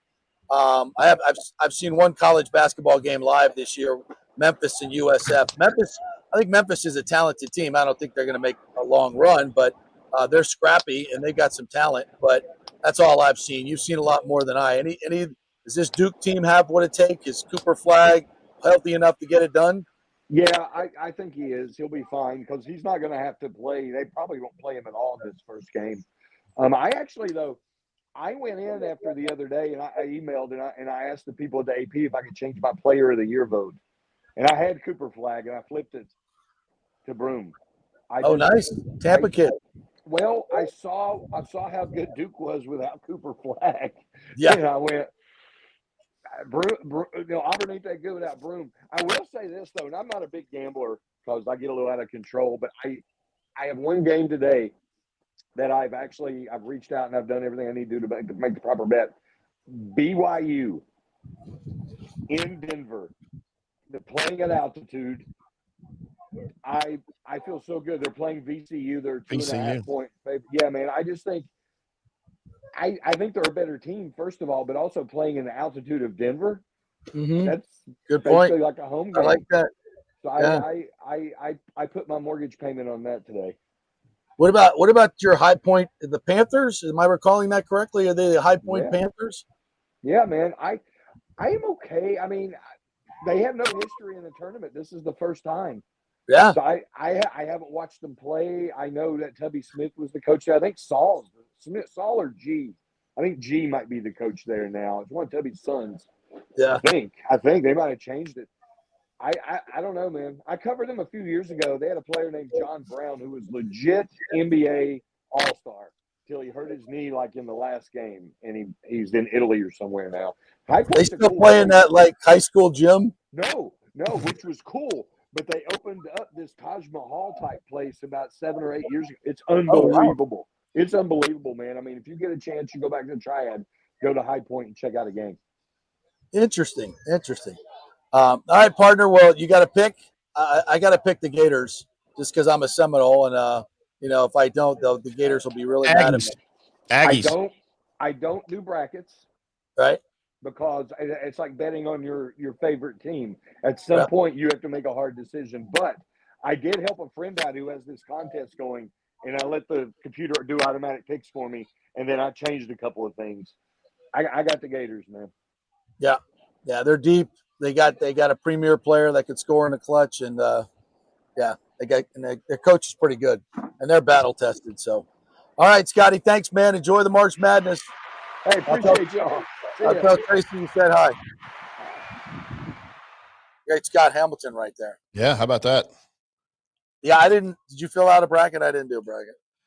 I quit doing brackets and I quit doing fantasy football about 5 years ago. I just don't have the stomach for any of it anymore. I will pick, I should have done it before today. I'll usually pick a Final Four, and it's probably going to be, Florida, Duke, St. John's. I'd have to look, but I'll usually pick a Final Four. Yeah, I be honest with you, I just haven't been able to get into college basketball the way I used to. I mean, it used to be, I'd be running around trying to find, back in the 90s, places where we could go watch all the games out in Colorado while I was skiing, because we'd typically be out there for spring break. Yep. And I remember that was back when FSU was good. And I remember trying to calling up and hey, do you have a satellite dish? Are you will you have the FSU game on? You literally had to go back in the day and try to find some place that had a satellite dish that was getting all the games. Those were the big satellite dishes too, not like the direct TV ones. These were the big, the big 8 ones, foot or 10 feet ones. Yeah. Yeah. You were ride around and you saw one on top of a building. You're over there. That's a sports bar. Let's go. Yeah. All right. Let's take our final break. We'll come back and we'll get to the rest of the comments here and anything you guys want to ask, thoughts, comments on Valspar, Bucs, Rays, Lightning tonight. We'll do a little bit more on that. Put them in the comments, and we'll do it when we get back. We're brought to you by Third Generation Plumbing. They also do AC, so if you need a little tune-up before the summer starts, give them a call over there at thirdgenerationplumbing.com. They'll come out, give you a tune-up, make sure you got the Freon, everything's working well. So when summer hits really hot, that your air conditioner will be ready to go. It's always a good idea to get that serviced. So go to thirdgenerationplumbing.com. Take advantage of the specials they got going on right now. Back in 3. Stay with us. JP here for the Jeeves Law Group and my man Scott Jeeves, who lives right here and has long been a highly respected member of our community. He's a proud sponsor of the Tampa Riverwalk. The Jeeves Law Group is also a proud sponsor of our Grand Central District in St. Pete and has neighborhood events throughout the year. He has an office on Central Avenue in St. Pete and one on South Howard in Tampa. You can't get more local than that. So when you need an attorney, are you going to hire some huge firm that advertises all over the state or the one that supports your favorite sports show? It's the Jeeves Law Group. We're local, we're trusted, and we get results. For personal injury and personal attention, call us for a free case evaluation. That's 8889-JEEVES. That's 8889-JEEVES. Hey, JP here for my personal concierge medical professional, Chris Lugo, PA. Yeah, he's been on the show for the last couple of years, but this is kind of a new deal, and only a limited amount of you can get involved with this personal concierge service. And what I love about it, you can text or call him 24/7 with any questions or concerns, and he'll promptly call in a prescription if needed. No office visits or copays required. And Chris emphasizes a healthy lifestyle to help prevent illness. But when I do need assistance, he's always available. From nutrition guidance to supplement recommendations and workout advice, his expertise is a game changer. Plus, as a medical provider for the National Guard, he stays up to date on the latest health trends and practices, steering clear of the outdated conventional medicine that often relies on unnecessary prescriptions. And the best part, Bay Area Modern Medical Center's personal concierge service is more affordable than you might think. Visit BAMMC.com for more information and to schedule your initial free consultation. Empower yourself. Take charge of your personal health with BAMMC.com. Hey guys, February's birthstone is amethyst, a stunning purple gem that symbolizes peace, protection, tranquility, and sincerity. Celebrate her birthday or your 6th and 17th wedding anniversaries with an unforgettable amethyst gift. And of course, for over 40 years, the Golden Diamond Source has been Tampa Bay's most trusted name in fine jewelry.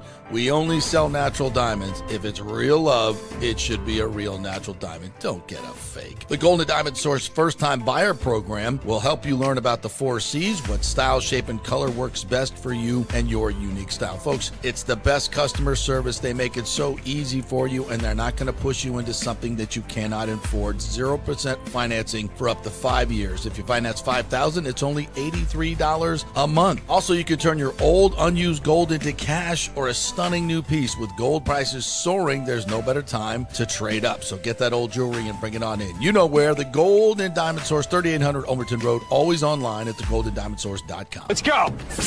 Right now, back to the show on FanStream Sports. All right, welcome back to the JP Peterson Show here, brought to you by the Jeeves Law Group, JEEVES lawgroup.com. They're local, they are trusted, and they get results. Go to the website, Jeeves Law Group. You get a free case evaluation. Email them, call them, and tell them JP sent you. Not attorney spokesman, offices Tampa and St. Pete. My on-course reporter is back. Anything to report? Uh-oh. It's a lot of good golf out there. A lot of good golf? Yeah. I heard a little Yeah. cheer from the 18th over here. Somebody made a putt. So Following Gary Woodward. Gary Wood. Gary Wood. Yeah. Yeah. Oh, right. Yeah, he's on full swing. Good dude. Anyone get out here? It's awesome outside. The weather's just perfect. It's a great car. Big crowds. Pretty good crowd so far. I think the big Spieth and those guys are here this afternoon. I think it's gonna Hooters Owl time. Come on out, and there'll be some celebrities there. I heard John Gruden's going to be there. Tracy just told me, agrees. And the Barstool guys, and Jiminy Christmas. The Barstool guys. Yeah, give me some chicken wings and some beer. There was a I don't know if you remember this, Timmy, but back when Daly was playing in this tournament, he went by, I think the Hooters Owl's Nest is over on 13. Mm-hmm. And, I guess Daly's caddy was having some issues, so he pulled Gruden out of the Hooters Owl's Nest, and Gruden carried his bag for like the last 5 holes. Oh, God. That's crazy. I love that story. That happened. And I think he was pretty, he had a few Coors Lights in the tank at that particular time. So, yeah. How'd you like to drink with that pair? Gruden and Daly. Are you kidding me? I mean, I'd like to try to keep up. Oh, I've had quite a few with him. Yeah, John Daly. Yeah, him Friday at Augusta at Hooters. Yeah, he's there. Yeah, the backseat of his truck. Yeah. Yeah, because Daly goes to the Masters, right, and hangs out at the Hooters across the street. And in his RV, he'll take his RV out there. Yeah, the whole week. Yeah, just does autographs and drinks and has a good old. Does anybody enjoy the game more than John Daly? Man, I don't know. He loves it. He's barefoot. Yeah, plays barefoot. Oh. I saw one of my favorite John Daly moments happened right out here back when I was working at Channel 8, and he was in the field, one of the big draws. So his tee time was like 8:05 or something. So, and there was a lot of people out here because this was back when Daly was really big, and there was probably 10,000 people lining the first hole waiting for him. And it's like we're all looking at our watches, all the local stations are waiting for him to get here, and it's like 8:01, it's 8:02, 8:03, and everybody's looking around, where's Daly? And the pros are like, oh, don't worry, he'll be here. And like all of a sudden you see like this, from afar, you see like the crowd partying, there's a hustle and a buzz, and oh, Daly, people start cheering, and he literally walks onto the first tee with a McDonald's bag in one hand, an Egg McMuffin, the bag and the Egg McMuffin, and a big Diet Coke in the other. And he's just stroking it down. His caddy, he's like waiting for him. And, no range, no nothing. Yeah. Pulls a freaking club, pulls the driver, and just smashes one right down the middle. And the place just goes bonkers. It was like yesterday at Temple Terrace. It left me yesterday. Got out of your car. Yeah, just got out of my car and just smacked one down the middle. Yeah, that was one of my favorite John Daly memories, and he probably went on to. I think he shot like 68 that day. just steps up and hits the ball. Just plays totally by feel. And one of the greatest stories in the history of golf. For him to win 2 majors, not just one, but 2 majors is one of the greatest stories of all time. Just driving range pro. Still my favorite golfer. Yep, still my favorite golfer. Got into the PGA Championship in 86? Was it 86 when he won the PGA? I want to say 87. Is it longer? Double check that for me, producer. I thought it was 91. Was it 91? Yeah, you may be right. It was right. I was after I was out of high school. It was so 91. Yeah, one of the great stories, and it was a Nick Price. Nick Price, wife had a baby, and he was the last one in. He drove all night long from his Arkansas home to in his Birmingham. Yeah. His Bailey's 58 years old now. 58 years old? Wow. Yeah, it still can absolutely ton it. All right. What else we got from our here today? Daniel says, if you go to Spain, Tim, you're going to have to talk soccer. It's a huge deal over there. Real Madrid and Atletico Madrid. Hey, you know what else is a huge deal in Spain? This guy. I can talk about whatever I want anywhere I go, and people will listen. But you know what? I'll talk soccer all day with Dan Lucas. Yeah. I'll do that with Dan. Yeah. It's good. I love that new thing he's involved in, the USL. I think it's great. Yeah. B says, why is Baker so underpaid? He's in line for a $200 million contract. His issues were always overblown. He took less money to stay, man. Yeah, that seems a little high anyway. I don't know if he's a $200 million. I mean, he got $100 million for 3 years. Well, I mean, this is what is this? His second year? This is his third year coming up. Third year. Yeah. So this is his last year of his contract. Or no? Mm-mm. So he had the 1 year, $4 million, right? And then this is the second year of the 3-year deal. Yeah. Yeah, and the third year I don't think was guaranteed, but he's getting it, right? Yeah. But they got to redo his deal. Yeah, they got to redo his deal. But I don't think he'll, go for the Dak Prescott $60 million. Good God. But we'll see if they win a Super Bowl. I think they could potentially be having to rework Baker's deal and give Mike a new deal all in the same offseason. Yeah, next offseason. They got to pay Gedeke too. Mm-hmm. He's going to get some money. Leon Sinosis says the tush push should be banned. You can't always properly spot the ball. I don't know, man. I like it. I think they're good at it. It's part of their strategy. I think it's one of the reasons Jalen Hurts is their starting quarterback. I don't like changing rules in midstream because nobody else can do it. I don't like that. If that was the case, they would have got rid of the forward pass back in the 20s. Yeah. Like I said, you should get Colleen Wright on the show. She just did an hour interview with Locked On. I don't think she would come on our show. I've said that she's done a great job in reporting on the stadium. I really think she's done a great job, but I don't think the Times would let her. I've been critical of the Times. Yeah, they don't like you too much over there. They're very thin-skinned. It's all right. MLB. It's funny because they have op-eds, they have editorials, they have their opinions, they have their columnists. But if anybody takes a shot at them, Thomas Casper says MLB gains nothing by a Disney visiting fan base and smaller media bar. Yeah, I'm telling you, folks, it's not. Orlando's a big market, but it's not. I don't think it would be a good baseball market at all. Richie Floyd, who we've had on the show, St. Pete City Council, said an interview on WMNF on the Rays Stadium saga. This is something you've talked about for months. Brody has the video.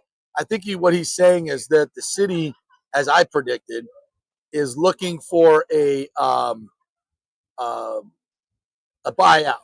Now, obviously, St. Pete in the lease, they have to provide a major league stadium for the Rays, and if they can't fix Tropicana Field, they've got to do something. So I'm guessing they'll end up paying the Rays freight at Steinbrenner Field, which is $15 million. So, and if it's for 3 years, that's 45. the minimum to repair the trop is 56 million. That's the minimum. And then you get cost overruns, right? And then you still can't redevelop the trop site. So that's a problem. And then also you got to pay $7 million a year just in insurance for the roof. So that's another 18 to $21 million. It makes no sense. It makes zero sense to repair the trop. So I think you'll find out on the 27th. So next week they got to vote on that they'll be looking for some type of buyout. All right. That'll do it from the Valspar here. Fitzy and I are going to head on over to the Owl's Nest and see if we can find John Gruden and the group over there and drink a few beers and have some chicken wings. I'm good. What do you say? I'm jealous. All right, Timmy. I know you should be jealous. You should be jealous. Our thanks to Rondé Barber, who joined us earlier in the show. Great interview with him, talking about the Bucs and the 50th anniversary and the culture of the team. Really, really good. If you missed it, you can go watch it on our YouTube channels, on X, and always as a podcast as well. So like and subscribe, all that stuff. Thank you to Tracy West as well. Scott Hamilton. We'll be back tomorrow. Bob Herrick's going to join us from Sports Illustrated, and we'll have more surprises for you here at the Valspar. See you then.